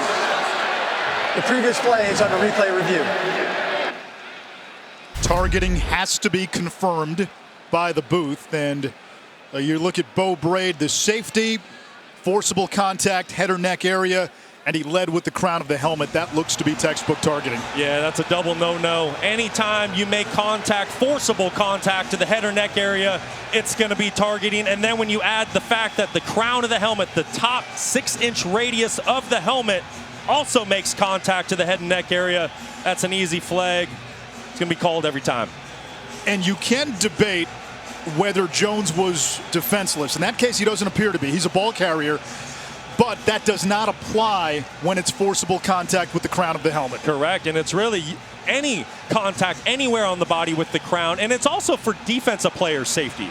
One, you're trying to protect the offensive player, but that's dangerous. That's dangerous on the neck, the spine area. They really want guys coming in and making tackles with their face up and the crown pointed to the top.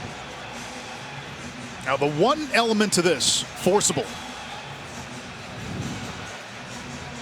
Was that forcible enough for you? Well, what's your definition of After forcible? review, I mean, there is no foul for targeting on the play. I'm a little confused. surprised by that one. Yeah. Listen, that's a safety coming up, making a tackle on a receiver that's moving. What's not forcible? Well, he's not defenseless. That's the one area where he's not defenseless. And maybe it was the lowering of the head, which when they look at targeting, I'm just going to go with I don't know on that one. I need someone. Usually you make forcible Further contact first. with the crown of the helmet. The player does not have to be defenseless. And we've seen that called as targeting many times.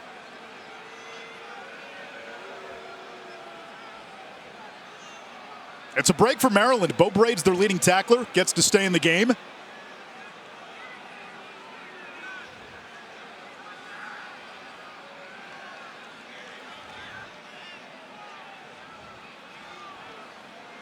Darryl Jones, in that case, did not appear to be defenseless. It looked like he had made a football move, so the only way it's targeting is, again, when you lead with the crown of the helmet and make forcible contact, and it can be anywhere. Crown of the helmet, when there's a player who's not defenseless, it can be low, it can be high, it can be to the side. It doesn't necessarily have to be above the shoulders. Previous play is under review.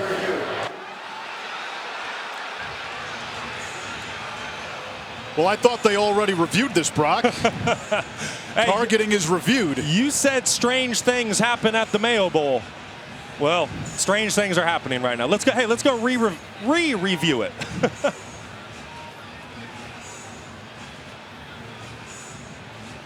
It looks like they're figuring out what the spot of the ball should be. And I mean, regardless of which way this thing goes, it sounds like it's not going to be targeting. You know, like you said, what a win for Maryland. Bo Braid, the leader of the defense, leads the team in tackles, interceptions, forced fumbles, really the heart and soul of that Maryland defense. So someone definitely that they want to keep on the field. Now, the more I see it, the more I'm convinced that is targeting. The ball has been correctly placed at the 47-yard line, and it'll be second down.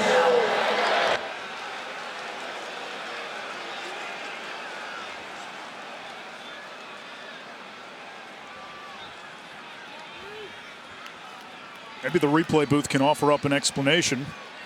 13:29 to go, third quarter, second down, 10 to go.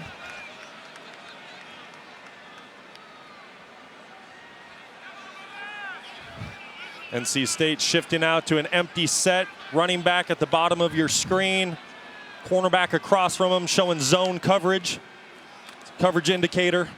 Low snap and incomplete for Thayer Thomas, third down. You know, and that's just not the Ben Finley that we've seen, and especially in his last game against North Carolina, winning that final game of the season, making his first career start. He was really accurate. He made good, quick decisions. He was smart with the football, protected the ball. He's had a couple misfires today.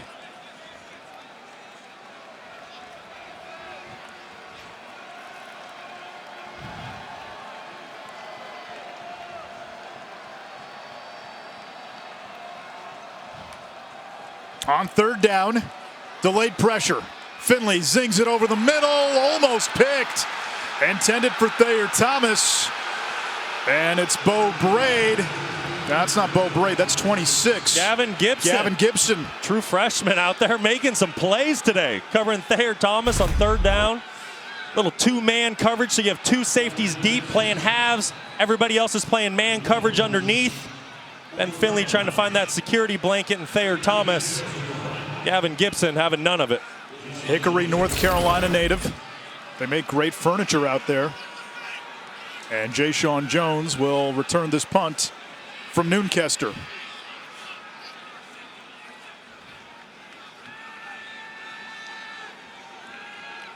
Now, Maryland treats this bowl game as a way to get young guys in, use it as a launch pad for next season as we get movement.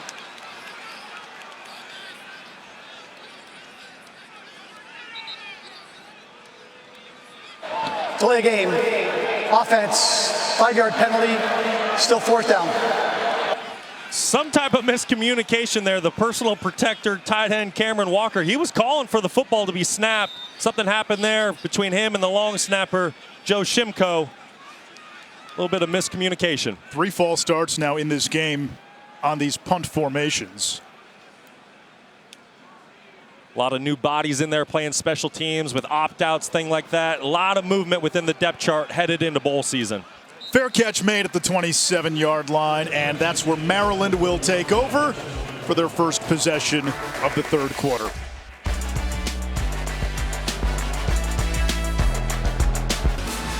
(10-9) Maryland on top of NC State. Terps have the ball at the 26-yard line, 12:58 to go, 3rd quarter. Anish Shroff, Brock Osweiler, Andre Carter.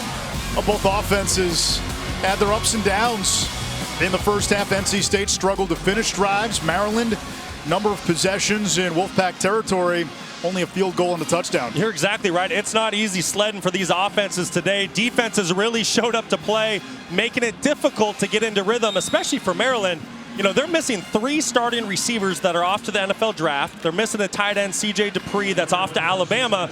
So they're really working with a smaller, condensed menu. So it's time for Talia Tungavailoa to find Jayshon Jones and Corey Dyches and find a way to get into rhythm. Now, those are the most reliable pass catchers that are playing in this game as Tungavailoa gets cut down shy of the 30-yard line. Derek Pitts, that nickelback, making the play.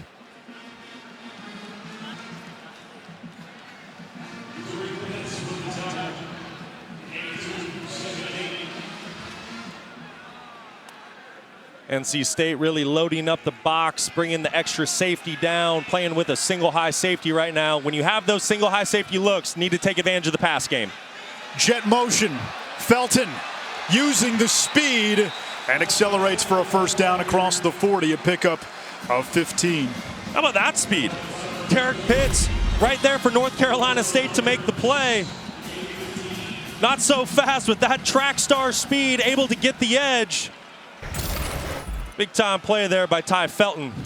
Tempo by the Terps. There's Hemby. Hit in the backfield and still manages to pick up a yard. 2nd down. 3 minutes gone by in this 3rd quarter. Roman Hemby, he and Antoine Littleton got some extended action in the bowl game last year, and Mike Loxley likes to give young guys a chance. For NC State, you go back to last year, their bowl game, the Holiday Bowl against UCLA, pulled at the 11th hour. They were already on the West Coast. UCLA said they had a case of COVID. Game got canceled. Left a bitter taste in their mouth all off season. Tungavailoa launching it deep downfield in traffic, and it comes out at the last second. Wanted Shalik Knotts in double coverage, and it's broken up. Baden White and Cyrus Fagan converging. What a great job by Cyrus Fagan, making sure he gets that ball out. Does not allow Shalik Knotts to come down with the football. You can see why this NC State secondary won Secondary of the Year in the ACC Conference. It is not easy to move the ball down the field against this unit. They have more interceptions than touchdowns allowed.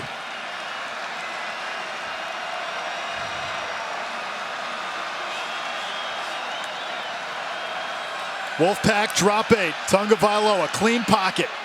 Over the middle, wide open, it's Jones. 24 on the play. Jayshon Jones missed last year with an ACL injury. Now a year removed, he's playing his best ball down the stretch. He certainly is. How about that play call by Dan Enos, just running a basic dagger concept. You have a guy on the inside that clears out the safety down the middle of the field. Then Jayshon Jones wraps in an 18-yard inside dagger route for the first down conversion. Now Dyches tackled from behind, shy of the marker. Got 6 on the play. About 7. 2nd and 3.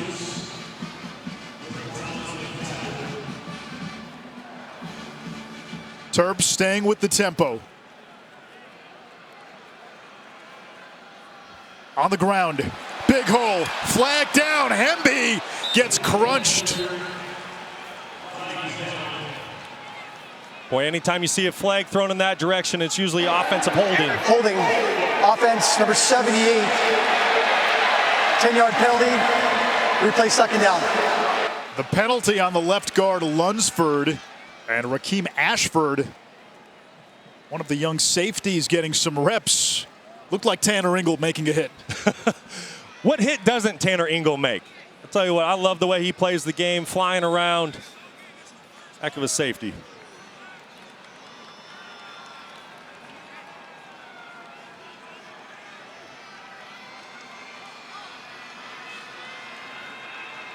Felton, the slot receiver, top of your screen. Octavian Smith, the motion man. Tagovailoa. And that's broken up, intended for Felton. And it's Shaheem Battle. No fly zone at times against this secondary. How about the pass protection by the Maryland offensive line? Giving Talia all day back there. Talia started on the right side of the field. He was trying to work a post route down the middle of the field. NC State playing a zone cover 3 defense, taking away that post. Works all the way back to the left side with his eyes to try to hit the backside dagger. Great job of that offensive line, giving their quarterback time to work. 3rd and long, and now Tony Gibson can get exotic. Here comes the blitz. Tagovailoa escaping, throws on the run, it's caught, and that'll be a first down. A gain of 19, punch knots. When you're playing Talia Tagovailoa, that's the one thing you cannot allow. If you're going to bring pressure, you need to be gap sound, and you cannot allow him to get outside the pocket because he will beat you. Hemby, no running room whatsoever. And thrown down by the 3-time captain Isaiah Moore. Drea? Guys, as we see this Maryland offense move down the field, one thing that's important to note is that Coach Mike Locksley completely reinstalled the offense. So during these practices leading up to the bowl game, he said it was like a complete rerun of the first few days of training camp of spring ball. And I was talking to Jay-Sean Jones, and he said it's really important because sometimes you know what you're doing, but you forget the why. And understanding the why against a defense like NC State has been really important. I'll tell you what, that's such a great thing that Michael Locksley does for his young players. A lot of those guys playing scout team all year, expected to play big roles in today's game. Tremendous refresher headed into the bowl game. Tagovailoa runs and slides. They mark him down where he began the slide, just shy of the 15. Just to piggyback again with what Drea is reporting, you know, as a young player, yes, you hear the installs, you get to run your offense during fall camp, but then as soon as the regular season starts, you move to scout team, and you might not get to run anything that's in your offense for the entire season because you're a scout team guy. Well, Michael Locksley recognizes that, and so the way he opens bowl practice, like Drea said, installs 1 through 4 get reinstalled. It's a great refresher for the vets, but also for the young guys, so they're set to make plays and contribute in the bowl game. And beyond.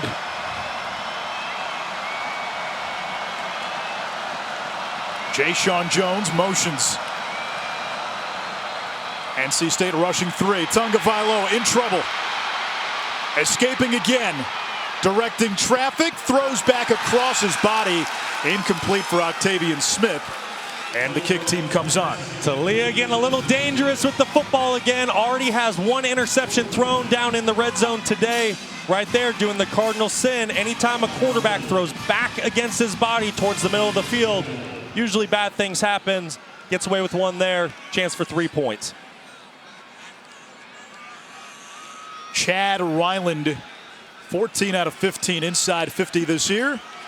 This from 33. Colton Spangler, the holder. And Ryland shows off his strong leg, makes the field goal. Maryland tacks on 3 more. Terps by 4. The Progressive Bowl Challenge Cup is here at the Dukes Mayo Bowl. It'll be awarded to the conference that has the highest win percentage in the postseason. Big Ten right now at 2-0, small sample size. Pac-12 at 3-1. ACC 4-2. Big 12 at the bottom, 1-5, but a chance to get a big W tomorrow when TCU plays Michigan. Certainly, but I kind of got my eyes on that Pac-12 selfishly. I like the looks of that, having a heck of a bowl season. But You're exactly right. That TCU-Michigan game tomorrow, I can't wait to kick it off. Have something good on the smoker. TVs are going to be on. Can't wait to see what happens with those playoff games.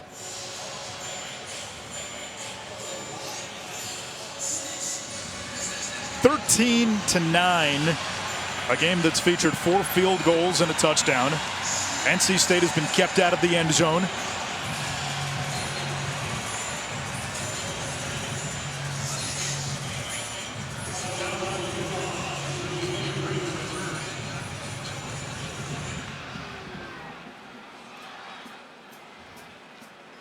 Tonight, a lot of orange at Hard Rock Stadium in Miami. Number 6 Tennessee, number 7 Clemson, 8 Eastern on ESPN. Not who we thought would be at quarterback at this point for either team, but it's going to be Milton and Klubnik. That's going to be another fun one. You got to love bowl season, right? You turn on the TV, it doesn't matter what time of day, what day it is. Oh. There's a ball game on, just turn on ESPN. There's going to be something good. No Hendon Hooker, he's injured, and DJ Uiagalelei transferred. Ben Finley on first down, throwing downfield. Wanted Thayer Thomas, covered by Tarheeb Still. The problem for NC State offensively today, they've been entirely one-dimensional. There's been no real run game, and that's been a problem at many points this season. Certainly Maryland's defense came to play today. They say, listen, you guys talk about our offense and all the receivers going to the draft, but hey, we can play some ball too. Right there, Tarheeb Still has a big challenge going against Thayer Thomas on the man-to-man big box fade. Does a tremendous job of pushing him towards the sideline and getting him off the landmark that he was shooting for where Ben Finley was expecting him. Still normally the nickel, playing outside today without Deonte Banks, who opted out. Pressure off the edge. Blitz is picked up. Finley's pass incomplete for Tootle. Covered by Caleb Wheatland, the freshman. Third down. You get the sense that this is a big third down. I know we're still early in the third quarter, about halfway through it. But NC State needs to find a rhythm. You can only rely on your defense and special teams for so long. You either got to find something in the run game, got to find a shot downfield. Ben Finley needs to look for Thayer Thomas here. Find a way to get a fresh set of downs. Finley now under 50%, 16 out of 34. 3 down linemen for Maryland. They'll drop 8. Over the middle, incomplete. And 3 and out. The Wolfpack go. Boy, that was a good play call by Kurt Roper, just trying to get the inside halfback screen behind the offensive line, which was perfect because Maryland dropped 8 into coverage. Everyone sank back to the sticks. That was basically going to be like a punt return in space if Ben Finley was able to connect. Jay Sean Jones will return this punt from Noonkester. Caden Noonkester took over midseason for Shane McDonough as the team's primary punter. We've seen 3 false start penalties on these punt formations.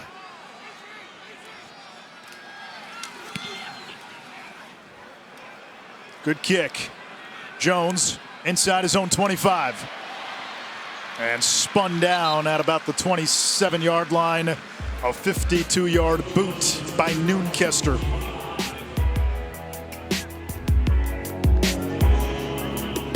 Mayo Bowl, where mayonnaise goes on absolutely everything and custom shoes are necessary. So custom shoes by the Duke's Mayo crew, very much appreciated here. And actually, I was told that they couldn't make shoes for Brock because he wears a size 30 in shoes. Brock, can you confirm or deny? 30, huh? Yep, size 30. Bigger than what Shaq wears. That's what I was told. I don't know. I can't deny the rumors. Know, you're just a little off. I rock a 16 most days. Got it. 30 to some people. Greatness. It's greatness regardless. Brock's the only one not wearing his shoes, I might add. Tagovailoa to throw, and it's off the hands of Felton. The Air Force Ones are just a little bit more comfortable when you're standing on your feet for 4 or 5 hours. But hey, maybe I'll throw on the Converse Duke's Mayo when I head to the grocery store the next time. Go buy some mayo in them. We may make you do some things with food if you don't put them on. How did that macaroon with mayo taste? Not the best macaroon I've ever had in my life, but the deviled eggs with the Dukes Mayo. Those, my friend, are outstanding. Ramon Brown, he's a running back receiver hybrid right at the line of scrimmage, third down. You know, it's funny, we were joking with both coaches earlier in the week. Hey, how terrified are you of winning this game? The winner gets 4 gallons of mayonnaise dumped on their head. This game is sort of played out like nobody wants to win. I can promise you both those head coaches are not concerned about the Mayo dump. They both want to win this football game. It means a lot for both of their programs. I can promise you they're not scared of a little Mayo if it means they won a ball game. On third down, a flag.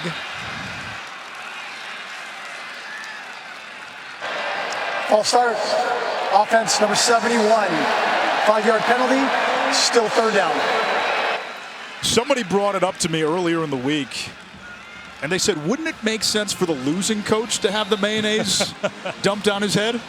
That might make a little more sense depending on how you feel about mayonnaise, but that's not how we do things. That's not the spirit of this bowl game. That's not how we do it here. Mayo's the reward, even if Dave Doran doesn't like it. On third down, 14 to go. Tunga Vailoa eluding the pursuit. Shovels it off in the flat. It's Hemby who gets out across the 35. Still going to be shy of the sticks.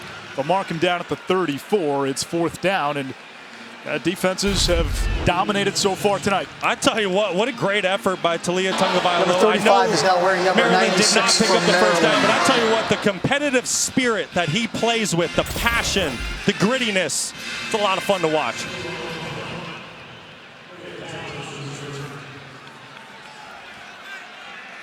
Spangler to kick to Thayer Thomas. Thomas has 1 punt return touchdown. That came against Ball State in 2019. This one chases him inside the 20. And run out of bounds after a 2-yard return on a 47-yard kick right into the Maryland bench.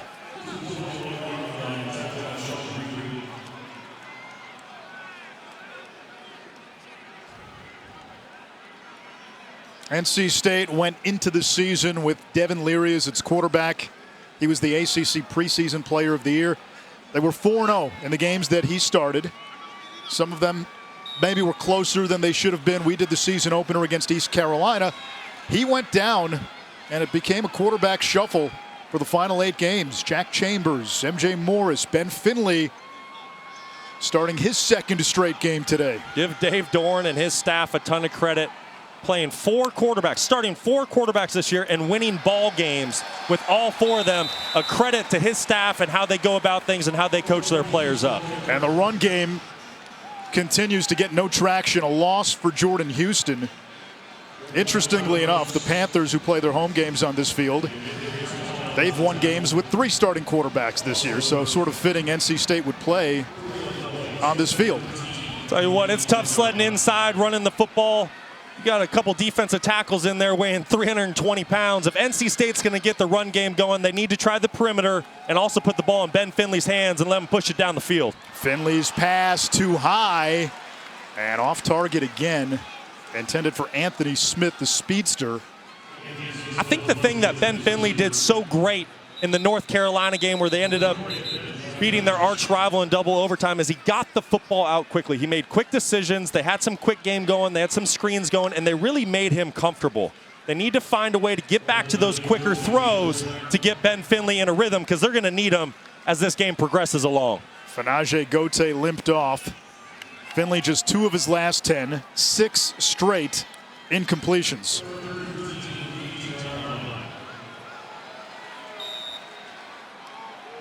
These are those moments when you need to feed your most veteran, your best players, and that's Thayer Thomas for this NC State offense. Thayer moving down to the bottom of your screen in the slot.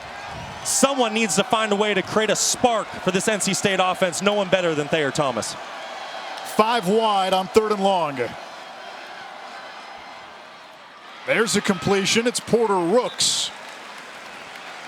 Local kid still shy of the marker. 4th down and another punt for NC State. So very little offense here in the second half. Maryland's got a field goal. NC State been a lot of Caden Noonkester, the punter. This is a great job by Maryland's defense, understanding where the first down sticks were. They dropped in zone to those sticks, rallied to the tackle with Porter Rooks. You can tell both these football teams are coached very well. Tarheeb still awaits inside the 35.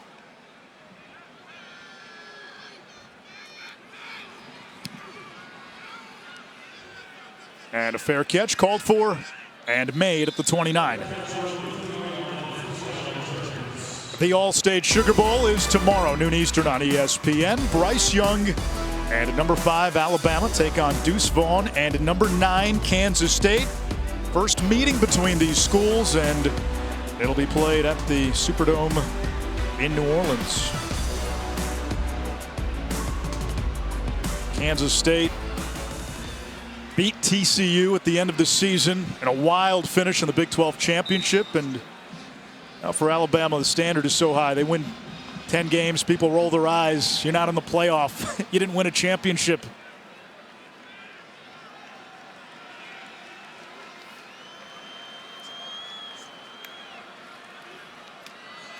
Hemby crushed in the backfield. One guess. Who else but Tanner Ingle flying in like an absolute missile. That is his game. That's what he does. And that's what has NFL scouts salivating to get their hands on this kid at the next level. 9 tackles, 2 in the backfield. Looked like Jack Tatum, the assassin, coming through. He's just a heck of a football player. Not only does he bring the physical nature to the safety position, but it's how he reads and diagnoses things so quickly to be able to make those plays. 2nd and 11, a loss of a yard.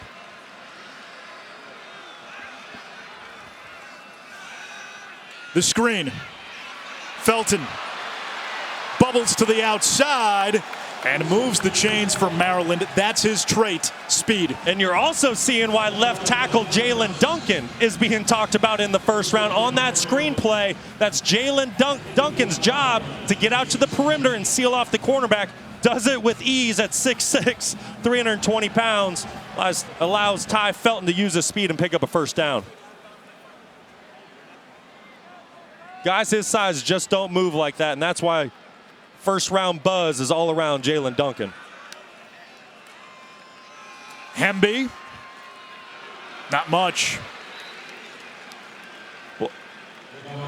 Boy, I tell you what, there are some collisions. Isaiah Moore coming up, meeting Joseph Burns in the hole. A lot of pads popping. This is a physical football game. Now look how quickly Tanner Ingle gets there. Isaiah Moore takes on the lead blocker, allows Tanner Ingle to fill the gap, make the tackle. You can see why this NC State defense is so special and played at a championship level all season. Throw to the outside and underthrown. It was caught. It's 3rd down near midfield. Boy, I thought that football skipped. Yeah, I thought it did. It was ruled a catch.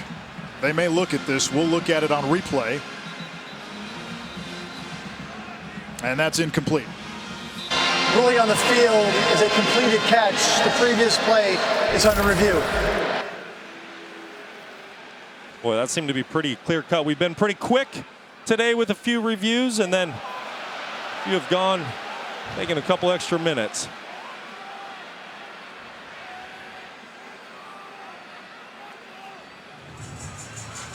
Ja'Shawn Jones, sort of the last man standing in what was a star-studded Maryland receiving group. Rakim Jarrett, Jacob Copeland, Dante Demas all opting out to focus on the draft. Tight end C.J. Dupree transferred, committed to Alabama. Those are 4 of your top 7 pass catchers, and with Copeland, Demas, and Rakim Jarrett, those are all guys who will have a chance to play on Sunday. No, they certainly will. They lost a lot of firepower at that wide receiver position for the bowl game, but boy, what a pleasant conversation we had with Ja'Shawn Jones this week. He had a lot of praise for his coaches. He had a lot of praise for the young receivers that were going to step into this game, how hard they work, how much they want to learn. They're sponges of the game. And then just talking about Talia Tungavailoa, saying the leader that he is, he elevates all of us. After review, the receiver was unable to secure possession of the ball. The ball skipped, hit the ground, resulting in an incomplete pass. It'll be third down. Jones has been through 2 ACL injuries in his career. Started to find his stride late in the season, and Mike Locksley said the further you get removed from that surgery, the better he'll be. And he played his best game of the year in the regular season finale against Rutgers. 9 catches, 152, both career highs. And without question, he is their most established wideout in this game. On third down, Talia Tungavailoa looking to escape. They did not rule him down, and now he goes down. It's Peyton Wilson. Peyton Wilson there once again, flying around with his hair on fire today. Tony Gibson bringing another man pressure. Talia just nowhere to go with the football and not able to escape the pocket pressure. I tell you what, the motor that Peyton Wilson plays with, you can see why NFL scouts Maryland is now wearing number 96. Are so excited about this linebacker. He can make plays out in space against an athlete like Talia. He can cover, he can fill the gaps in the run game, he can set the edge. It's a big-time football player there. Talia walked off the field slowly, looked to be okay. Good punt. Thomas can't make the catch. It rolls inside the 10, and Maryland downs it at the 6-yard line. Colton Spangler flipped the field. Yes, he did. Honorable mention, all conference in the Big Ten this year, had a tremendous season. You can see why there. Been in the NC State offense that's been struggling in the second half inside the 10-yard line. 1:05 to go in the third. A 63-yard punt for Spangler.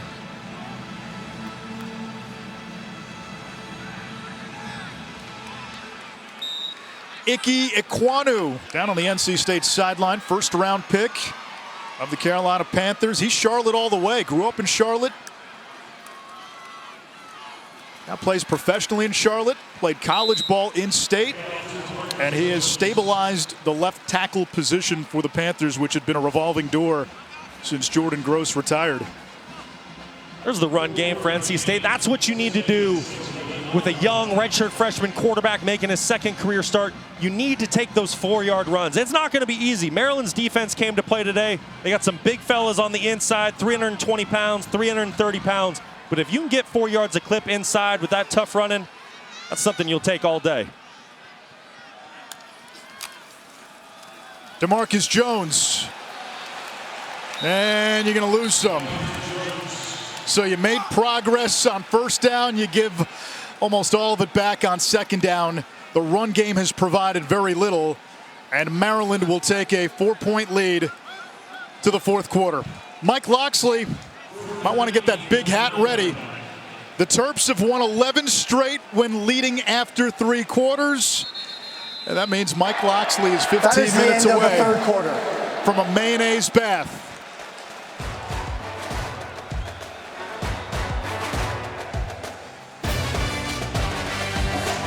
Of the fourth quarter, we are 15 minutes away from dumping 4 gallons of Duke's mayonnaise on the winning head coach. Anish Shroff, Brock Osweiler, Andrea Carter. Haven't had a lot of offense. Both defenses have dominated today.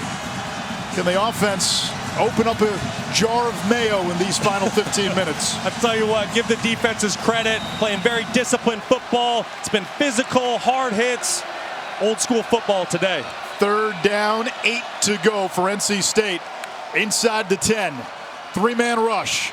Finley fires a strike to Thomas. And he appears to have it up for a first down. He does by 2 yards. What a great route by Thayer Thomas. Can't be surprised, right? He's the go-to guy on third down. Takes advantage of the 3-deep buzz defense. Maryland was playing, finds the soft spot in the zone, turns out away from the defender with inside leverage. Way to get open for the young quarterback, Ben Finley.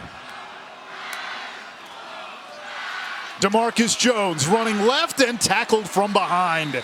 Bandarius Cowan, 6th-year senior, well-traveled, Alabama, West Virginia, Maryland with the tackle.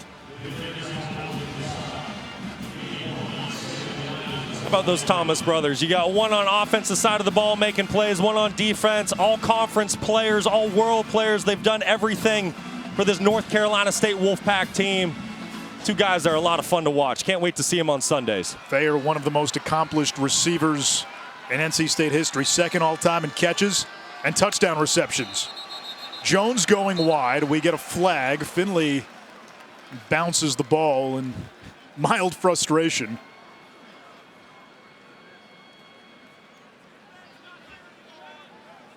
Definitely been a little bit of rust with both these Offside. teams.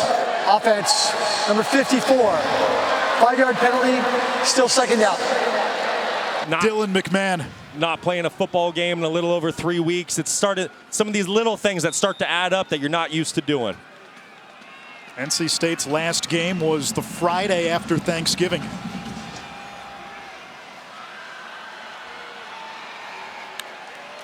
Second and long. Finley, his pass batted down, and then he wisely bats it down incomplete. For a moment, it looked like he thought about getting himself a reception and then batted it down to make sure it was 3rd and 14, not 3rd and 20. You're exactly right. He did. He kind of looked up and was like, hey, should I grab this thing and take off and run?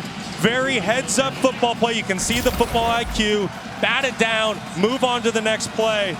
It's one of those ones, though, that as a quarterback, you're kind of grateful it got tipped. Maryland was right there trying to run underneath the hitch route. Could have been ugly for Ben Finley if that didn't get tipped. Have you ever caught one of those? I did. I goofed one time. Monday Night Football down in Mexico City, but I was down in the low red zone. I was trying to get myself a touchdown. Finley with the pressure coming and finds Jones on the screen. Got a block on the outside and a first down. What a great job by center Dylan McMahon getting out in front, leading the charge for DeMarcus Jones. Does a tremendous job. You can see the athleticism getting out there, leading the way. Then you get big Cooper, Lyndon Cooper delivering a big-time block. Great execution by the NC State Wolfpack. McMahon starting at center in place of the injured Grant Gibson. Grant was a first-team all-conference center for NC State. No Chandler Zalbala. First-team all-conference left guard. Michael Allen, who had come on late as running back, he got hurt in this game. He's out for the game. Jones, only a yard, and to top it all off, Ben Finley making his second start of the season, the 4th different quarterback to start. When you look at NC State, you have to couch their season with how things happened and not what preseason expectations were. We had them week 1, and they talked about ACC championship, winning 10 games, which had only been done once. But when you look at how things played out, 8-4, quite an accomplishment. I think it's mightily impressive, and credit Dave Dorn and the rest of his coaching staff with how they go about their business. When you have 4 different starting quarterbacks in one season and you find a way to win 8 ball games, I don't care how good your defense is doing, you're doing some darn good things within your building. Julian Gray sets up a 3rd and 5. I think it really shows a lot of the grittiness, the toughness that Dave Dorn has brought to this program.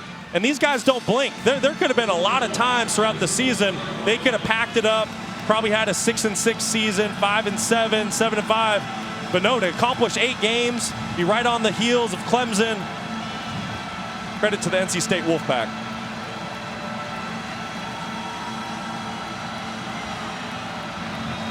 Finley looking to the sideline as the play clock trickles down. Maryland rushing 3.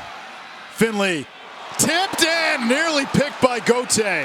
4th down, he wanted Rooks, who was surrounded by white shirts. Boy, what a play by Dante Trader there at the safety position, recognizing how NC State was trying to attack the middle of the field, jump the route. Almost came up with an interception there. Great play by Dante Trader. Dante Trader, originally committed to Maryland as a 2-sport star, lacrosse and football. Top 5 lacrosse recruit coming out of high school. Maryland lacrosse reigning national champions coming off an undefeated season.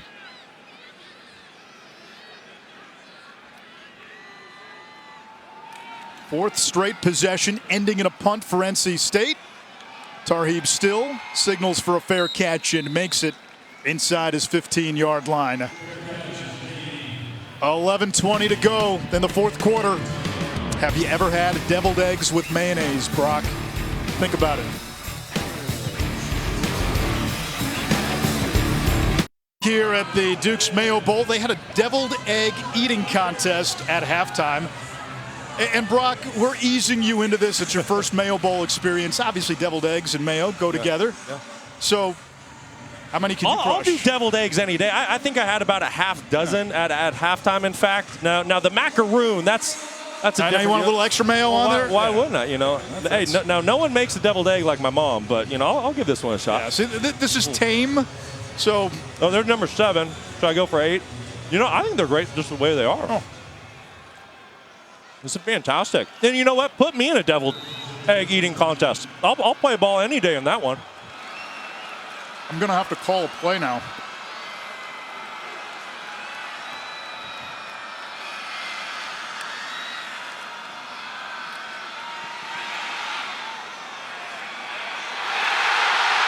What an intercepted by NC State. What a catch.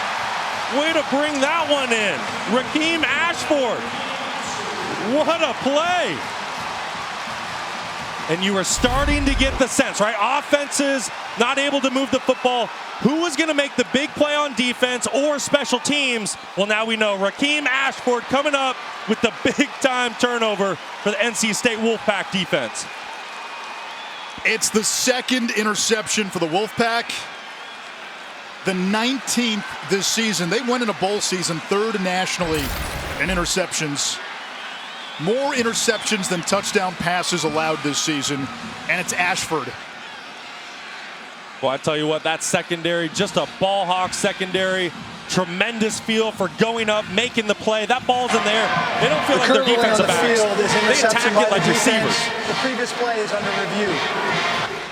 And they will review that last catch.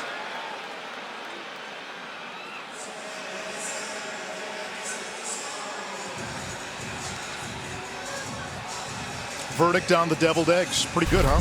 Oh, fantastic.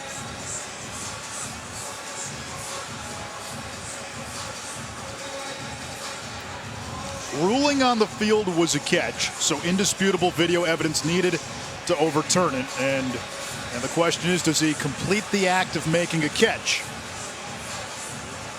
From the initial angles that we've seen, you would say yes. There's no indisputable video evidence saying it was not a catch.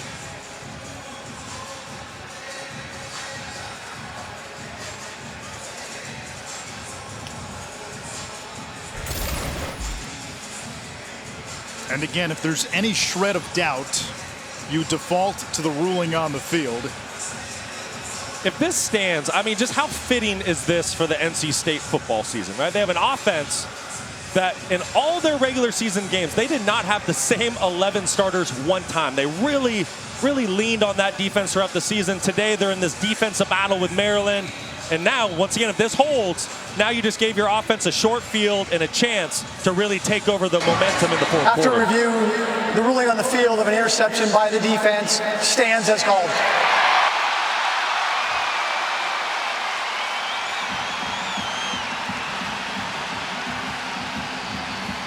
Now the question is, can NC State capitalize? 4 straight possessions that have ended in punts. No running game to speak of. And a lot of that has to do with what Maryland is doing up front. They've dominated the trenches. Sudden change. Offenses like to take shots down the field a lot of times. You see 2 safeties deep for Maryland, rotating down to a single high safety look. Finley to the air. Finds Tootle, the tight end. NC State in the red zone, down to the 16-yard line, a gain of 18 on the play. Great job of taking advantage of the energy in the stadium, the sudden change moment. Ben Finley pumping left, trying to work a stutter go. It was covered well by Maryland. Coming back to the tight end, running the crossing route across the middle of the field. And when you get into bowl games, teams, coaches, they have trick plays too. And don't be surprised if NC State digs into its bag of tricks.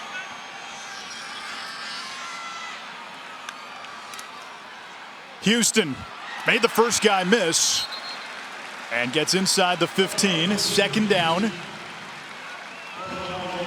Great job by Jordan Houston making the first miss. Quick sidestep right at the line of scrimmage. Find some positive yards for his offense as they continue to inch closer to the goal line.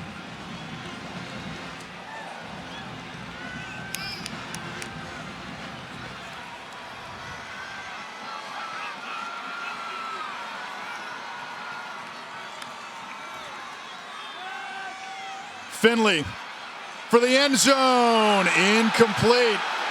Wanted Lassane. In coverage was Corey Coley. Sophomore wearing number 3. That's the number Deontay Banks wore most of the season. Great coverage there by Corey Coley. Did a great job getting his head around, locating the football.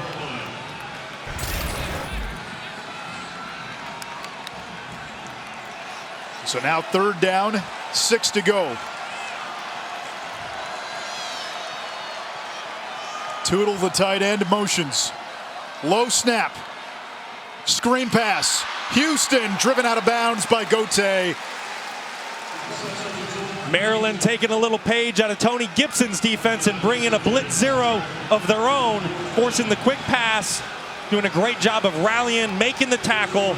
That's exactly what you want to do on that third down situation in the lower red zone, is you want to force a quick throw by the quarterback, rally to the tackle, and force them to attempt a field goal. And Maryland's defense holding NC State to a field goal again.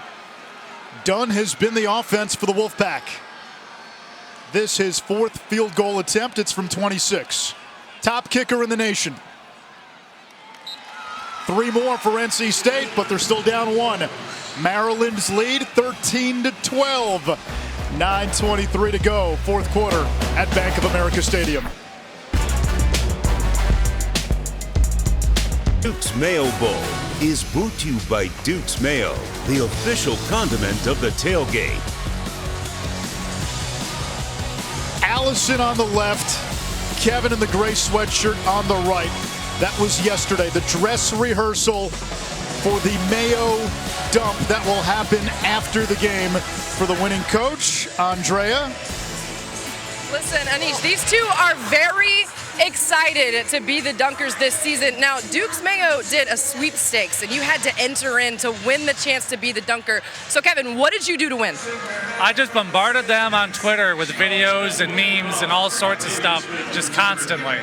There we go. Bombardment. That's the key. Now, Allison, what was your method to become a dunker? So I own a macaron business, so I made Duke's Mayo macarons, and I made them for another chef, but I tagged Duke's mayonnaise in it. I put mayonnaise in the ganache, so kind of Dukesified them. So a chef's kiss to become a dunker. Was it like bicep curls or chest press, or what was the method to become strong enough to dunk gallons of mayonnaise? I went and bought a water cooler and filled it with water and practiced lifting that. There we go. Okay. In our bakery, Little Blue Bakehouse in Raleigh, I lift sugar bags, 50-pound sugar bags, like every single day. So I just kept lifting sugar and trying to lift it above my head, plus 2 very heavy young children. Shameless promo. I love that one. I'll be there, too. Please, I'll get you hooked up with sweets. Thank you, guys. Good luck. Thank you. There is considerable pressure on those two. Last year, Shane Beamer got hit in the back of the head while sitting down for his Mayo bath. But they have experience with feats of strength. On first down, Tungavailoa's pass incomplete for Knotts. I love this opportunity Talia Tungavailoa has right now with 9 minutes and 20 seconds to go in the ball game. He's thrown 2 interceptions today. He's been a little bit off, but he's also made some plays. There's NFL scouts right now in this stadium wondering, hey, can he shake off those 2 interceptions and find a way to move down the field and try to seal this win against a championship-level defense? Screen pass. It's caught by Smith. Breaks the tackle and then maneuvers through a sea of black across the 30. It'll set up third down and much more manageable. And Shaheen Battle down on one knee back at the 20, calling for help.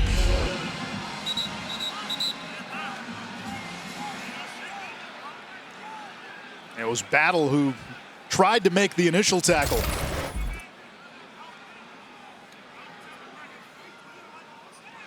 will step aside. 3rd and 3 Maryland.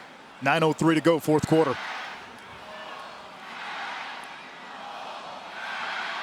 First meeting between NC State and Maryland since 2013. That was Maryland's final season in the ACC. In fact, the Terps' last ACC game came against NC State. It was Dave Doran's first season. NC State was 0-8 in conference. They have not played since, but they've played 71 times now through their history. This the 71st meeting. Both teams have won 33, 4 ties. It's 3rd down and 3 for the Terps. Tagovailoa to the air, lets it fly. He's got Dyches, makes the catch for a first down in NC State territory. Great job by Talia Tagovailoa to recognize that it was man coverage and find the best matchup for him that was advantage Maryland. Corey Dyches listed as a tight end, but he's kind of that hybrid. Is he a tight end? Is he a receiver? Well, Corey Dyches was being covered by safety Tanner Engel. Corey Dyches and his athleticism win there. Davin Vann, one of the starting D linemen for NC State, down at the 25. Dyches was one of the more productive Big Ten tight ends this season. It's such a weapon to have on your football team. When you have a tight end that can put his hand in the ground, he can block, he can run routes. When you have safeties and linebackers trying to cover him, your tight end's going to win every time.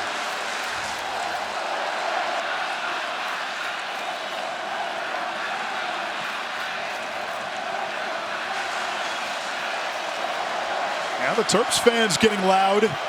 8:50 to go. Meanwhile, Vann is still down back at the 25.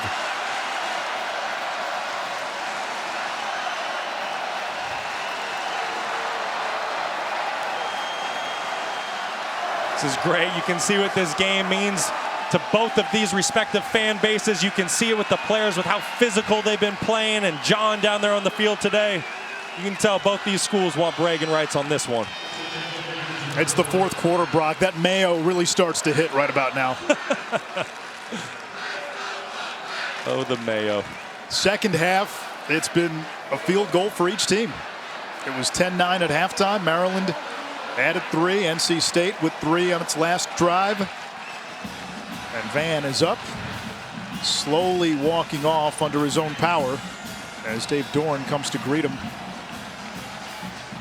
Dave Doran next season with a chance to become the winningest head coach in NC State history. He's got 72 wins right now. Earl Edwards is number 1 with 77. A lot of really good pieces coming back for this NC State Wolfpack team for Coach Doran to work with. Yes, they're losing some stars, they're losing some leaders, but there's a lot of really good, young, rock-solid pieces on this Wolfpack team. Here's the blitz. The give is to Hemby. Second level. That's the danger when you bring pressure. And Hemby able to pick up 9. Wow, Tanner Engel was right on Hemby's heels, blitzing off the edge, just not able to make the tackle. Good hard run by Roman Hemby. No huddle. Hemby again swallowed up in the backfield. 3rd down. Drake Thomas rolling in from the linebacker position, just absolutely pancaking an offensive lineman. Normally it's the other way around. You see the offensive lineman pancaking the smaller linebacker. You can see why you'll be watching Drake Thomas on Sundays. 11 TFLs by this Wolfpack defense. 3rd down, 4 to go from the 32. Good, smart decision by Talia Tagovailoa is needed here. You're right on the cusp of field goal range. Be smart with the football. Quick screen, it's Jones. To the outside, reaching. And this is going to be awfully close.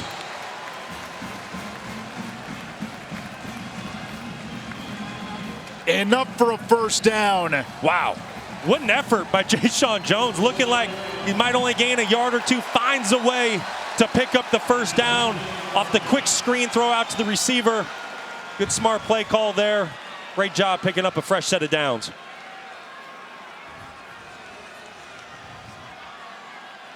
And now you can see Maryland really slowing things down. The way their defense has been playing, They know that they're now in a good position. They have a rock-solid kicker. Trying to melt some clock. Tagovailoa. Incomplete. He wanted Leon Houghton, who only has one catch all season. Freshman from Richmond.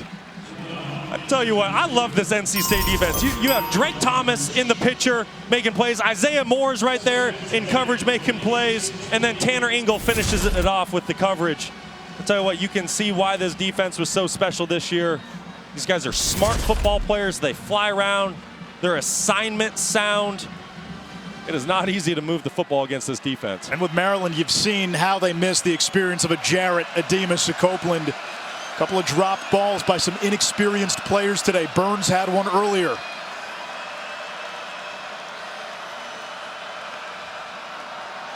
Deitchus in motion. Hemby. Met for a loss back at the 30. Peyton Wilson and Isaiah Moore. These three linebackers we highlighted at the top of the broadcast, those two and Drake Thomas, for multiple years now. They've been the pulse of that defense. It's so fun to watch. You know, that unit, those three guys, they have a combined 114 career starts. They play the game the right way. They're smart football players and a ton of fun to watch. 27 combined tackles today. 5.5 in the backfield. On 3rd and 11. Tagovailoa rolling to his right. Nowhere to go. Trying to escape and pushed out of bounds. It'll bring up 4th down. Only a yard on the play. NC State got to the edge quickly. Nice play that time by Brandon Cleveland, a young freshman who's really taken on an expanded role as a backup D lineman late in the season. Certainly, and great decision there by Taulia Tagovailoa. Nothing was open downfield. He did the next best thing. He protected the football, especially with a kicker like Chad Ryland, who has already hit a 53-yarder this season. You feel like you're well within his distance to try to expand this lead. This a 45-yarder.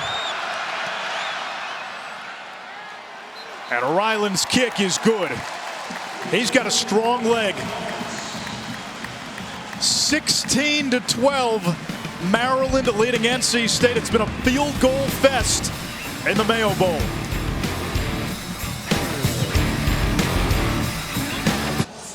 (16-12), Maryland on top. For those of you looking for South Carolina and Notre Dame in the Tax Slayer Gator Bowl, that game will start on ESPN2.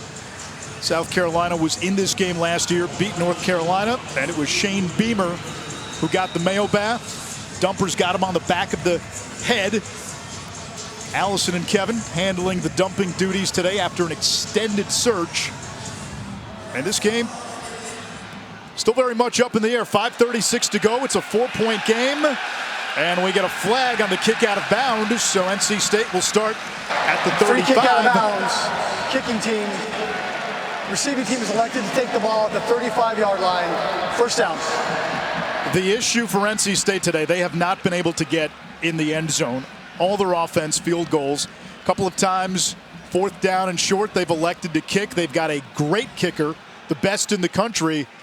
You're going to need a touchdown, though. Certainly, and what a great opportunity for redshirt freshman quarterback Ben Finley, who's going to be going into a quarterback competition this spring against MJ Morris. What a chance to go down, lead your team to a potential victory, and really put your name in the hat to be the guy next year for the Wolfpack. Finley throws downfield, a lot of contact, and here come the flags. Bo Braid and Darryl Jones getting into it. Jones, the former Terrapin. Probably a heads-up smart play there by Bo Braid. He realized he was beat, didn't want to give up the touchdown. It's a smart play. That's one of the, you know, when the coach is watching film the next day, he's not upset about that penalty. Pass interference, defense, number 15. 15-yard penalty, automatic 1st down. And in college, correction, that's the penalty's not on number 25. Correct. No. That's my point. You know, to me, it's a heads-up football play. Bo Braid thinking Darryl Jones is about to break out. Darryl sticks his foot in the ground. He goes to run the post. Smart play to save the touchdown. Braid, the leading tackler for Maryland. On the delay, Jones straight ahead. Not much. DeMarcus Jones, former walk-on, put on scholarship last March. Tell you what, give this Maryland defensive line a lot of credit. They were in a 3-man rush there. They had a 2-high safety defense. They're dropping everyone into coverage. NC State has the advantage. They have the numbers. They have 5-on-3. Yes, there is a 4th linebacker in the box. Even then, 5-on-4, and they're still not able to get the run game going against Maryland. Less than 5 minutes to go now. Another low snap. Finley downfield, 50-50 for Jones off his hand. Jacorian Bennett in coverage. It's 3rd down and 9, and NC State without the run game. And we've seen this at other points in the season. They've become so one-dimensional. Yeah, certainly, and it's tough right now. This Maryland defense is stingy. You're trying to throw the football against Jacorian Bennett, who leads the nation in passes defended over the last 2 seasons. He's an honorable mention All Big Ten player. Tell you what, these defenses showed up today.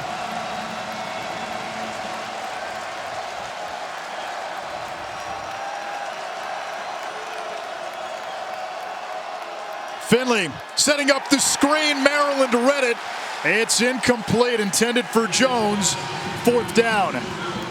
What a heads-up play by linebacker Ruben Hippolyte, recognizing NC State was trying to get the running back screen going.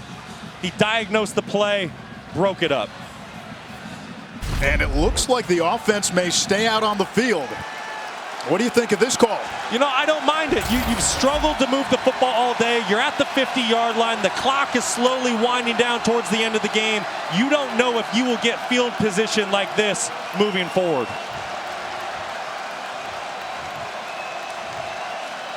Play clock down to 5, down to 4. Both teams have 3 timeouts. I think they're just going to take the delay of game and get a little more cushion for the punt.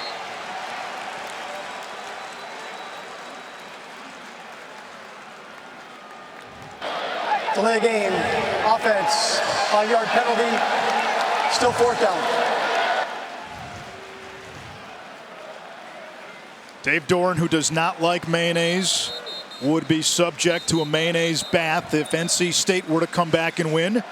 Mike Loxley, he's got one of those big boss noggin hats that he brought with him, for a little protection against the mayonnaise if it's Maryland that holds on. Terps looking for first back-to-back bowl win since 02-03 under Ralph Friedgen. NC State can cap its 4th 9-win season under Dave Doran with a W today, and it would be back-to-back 9-win seasons. Noonkester to punt.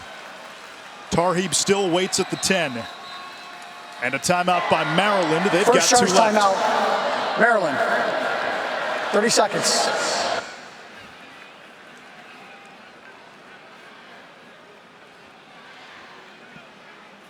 Monday, we'll have 2 of the oldest and most prestigious bowl games on ESPN.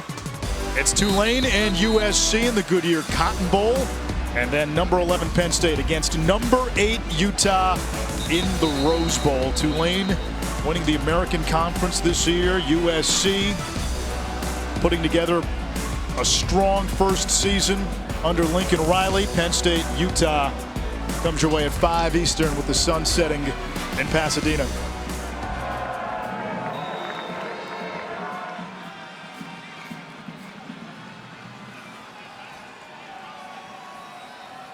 What do you make of the timeout there, Brock? You know, it just looked like Maryland might have only had 10 players on the field. Oh, that's 4 penalties now when teams have been lined up for a punt between both teams. Offside, defense with contact, number 32. 5-yard penalty, still 4th down. It looks like that won't change the decision, so essentially that 5-yard delay of game goes right back. So maybe NC State takes another delay of game. Yeah, it's goofy. But listen, I just think you're seeing these special teams penalties because you have guys stepping into these starting roles that they've been playing scout team all year. You know, they're not quite used to these game reps, been a little bit sloppy, which is uncharacteristic of these 2 programs and the way they're coached. Still out of bounds, shy of the 25-yard line. We remind you that the Capital One post-game will be on the ESPN app immediately following the game. You can see the Mayo dump there. I'm sure the studio will cut in with the Mayo dump as well at the start of the next game. 4:30 to go, fourth quarter. Maryland has the ball. NC State with all 3 timeouts. Terps have it at the 22-yard line. And there is the trophy. For those looking for the Tax Slayer Gator Bowl, South Carolina, Notre Dame. Turn over to ESPN2. We'll pick that up when we finish up here in Charlotte.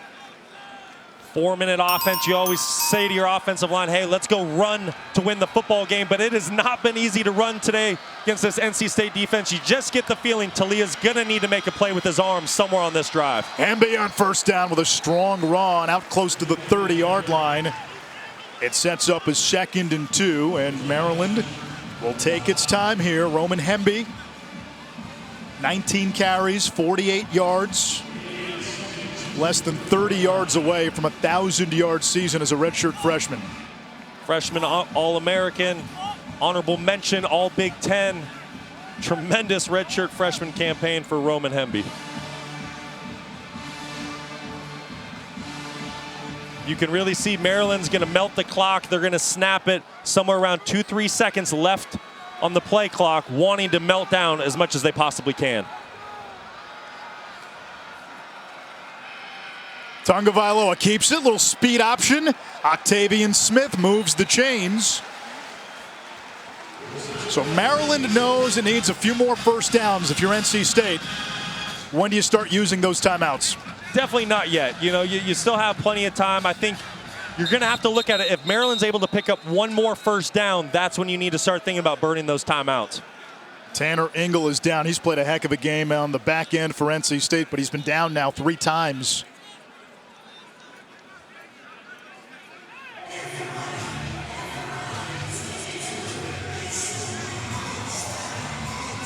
Ten tackles today for Engel. He's been in the backfield a couple of times. Wolfpack with 11 TFLs, 4 sacks.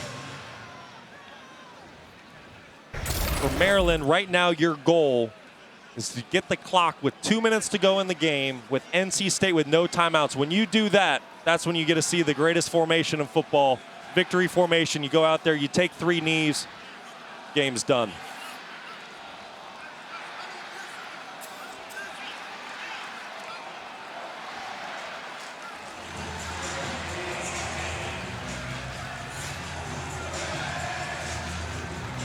Terps playing their 2nd game in the city of Charlotte. Back on the 10th of September, a 56-21 win against UNC Charlotte, the 49ers. For NC State, this is the 8th time they've played in this stadium all time. 4th bowl game in this stadium, and they've played 4 regular season games here as well, as Engel is limping toward the sideline. NC State will have a new look offensively next year with Robert Anai calling the plays. We saw him in the hallway outside of our booth. He was on the phone at halftime. You look at his work at BYU, he was able to run the ball there with Bronco Mendenhall. Went to Virginia, Brennan Armstrong was breaking records left and right, and then he got the best out of Garrett Schrader this past season at Syracuse. Dave Dorn said, I like the fact that he can work with the personnel you give him and fit his scheme to the pieces that you have. And Dave Dorn also said his offenses were a nightmare to match up against. Now we've got him on our side. For Maryland, they're building something under Mike Loxley. You're starting to see momentum. So much chatter about all the receivers who weren't playing. We've seen some young receivers who need seasoning, but boy, the talent is there. And they've got 2 young backs in Hemby and Littleton with a lot of good football ahead of them. They hand it off here, and not much. Brings up 2nd down. Use a timeout here. First short timeout, North Carolina State. NC State really playing those safeties low. They know Maryland's trying to run out the clock. They're playing them at about 8 yards. You can see they're triggering downhill. Great job by NC State being very gap disciplined there on that last play. You saw Ike Ekwonu on the NC State sideline a moment ago. anchored the NC State offensive line a season ago. First-round pick of the Carolina Panthers. This is going to be interesting to see what Maryland wants to do here. Obviously, you need to keep the clock running. So the initial common sense thing would say, well, hey, let's run the football. Well, NC State's selling out to the run. So do you consider moving Talia Tungavailoa outside the pocket to where if the receiver or tight end's not wide open and it's going to be a guaranteed completion, he can just tuck the ball and run to keep that clock moving? 2 timeouts left for NC State. 2:48 to go in regulation. Maryland with a 4-point lead and the ball. Jones, the motion man. Hemby gets the call. Fights past Battle, who stood him up originally. It'll bring up 3rd down. Second the charge Wolfpack have timeout. 1 timeout left. North Carolina State. And Maryland knows if they can get 5 yards here, that's pretty much going to be the ball game. Certainly is. NC State knows that. They recognize that. They're going to be selling out here on this 3rd down play. Like I said prior, look for Maryland to try to get Tungavailoa outside the pocket to where he can be dangerous with his legs, but also possibly beat you with his arm. So for you, an RPO or a pass play certainly on the table here. Absolutely. I want to give my quarterback options on this 3rd down. You know, if you pick up this 3rd down conversion, more than likely you're going to win the football game. Well, Talia, he's most comfortable when he gets outside the pocket. So I'd love to sell a little run on the inside, get him to the outside, get him to the perimeter where he can either tuck the ball and run for a 1st down or he can throw for a 1st down. That's his best trait, the ability to extend plays and to run and pass while on the move. 3rd and 5. Maryland needs to get to its own 48. Jones in motion. Tungavailoa running, and he's clipped in the backfield. It'll bring up 4th down. 3rd and final charge timeout. North Carolina State. Game clock operator, please restore the game clock to 2:39. Very safe play call there by Dan Enos. Not willing to take any chances with the football with a 4-point lead here late in the 4th quarter. Just the dialed up, called, pre-snap decision, quarterback run. Talia Tungavailoa just not able to find any holes in that Wolfpack defense to pick up the 1st down. NC State using that final timeout, so they'll get the ball back. But no timeouts to go, and an offense that has not done much. Maryland number 35 is now wearing number 96. Corey Durden made the play for NC State. All ACC nose tackle. Spangler will kick for Maryland, and Thayer Thomas waits at the 20. Fair catch is made at the 25. 75 yards to go. If NC State's going to win this game, they'll need a touchdown, something they do not have today. 4 field goals, only 3 points in the 2nd half. No run game to speak of, and Maryland has been playing coverage for the better part of this game. They certainly have. It's been really tough to move this football in this Maryland defense today. But for quarterback Ben Finley making his 2nd career start, you would say, hey, this might be too big of a moment. Well, it's not, because his 1st career start came against arch rival North Carolina, found a way to win on the road in double overtime. He's made for this moment. He'll sling it downfield, and that might be intercepted. Picked off by Jacorian Bennett. 2nd pick of the season.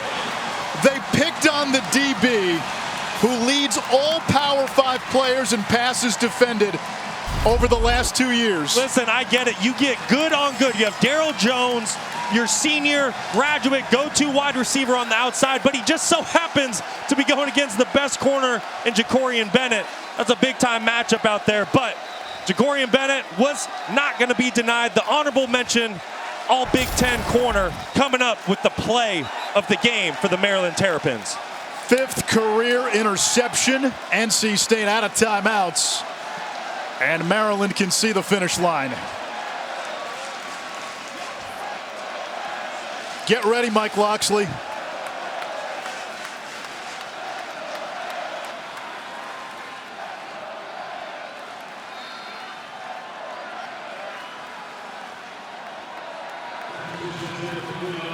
What a play. Big-time players make big-time plays on big-time stages, and that's exactly what Jacorian Bennett just did for his football team. A couple on first down. No more timeouts for the Wolfpack, and Maryland will let this clock bleed. Andrea, people are getting excited. The anticipation is near. The anticipation is definitely rising. The Maryland fans are up. I've already had a couple people scream at me, where's the Mayo? Where's the Mayo bath? And just to remind everyone, Coach Loxley is going to wear a big hat. It's a Maryland alumni that makes the big hats. They're good friends, so the big hat will make its appearance for the Mayo bath. You know, we asked Mike Loxley, hey, is that cheating? And he said, listen, I like a little mayo, but that's a lot of mayo that's going on the noggin.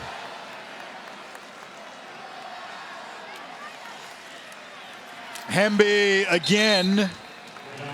Third down coming up. Now Roman Hemby may end up falling just a little shy of 1,000 yards.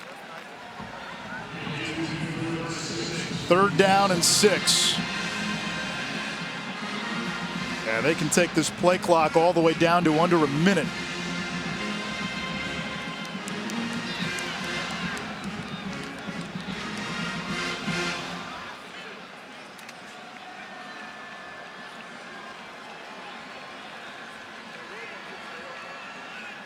Terps can win back-to-back bowl games and back-to-back seasons for the first time in almost 20 years, 2002, 2003. Littleton hammerheads through the defense. He's going to be a little short according to the initial spot. Nope, they say he got it.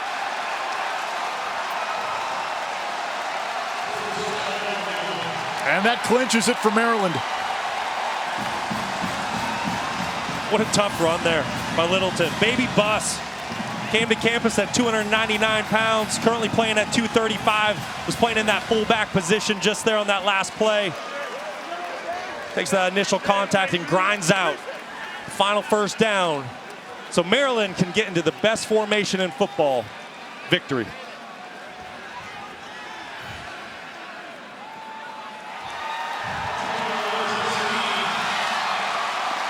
The Terps win it. How about Mayo and the Locks? Maryland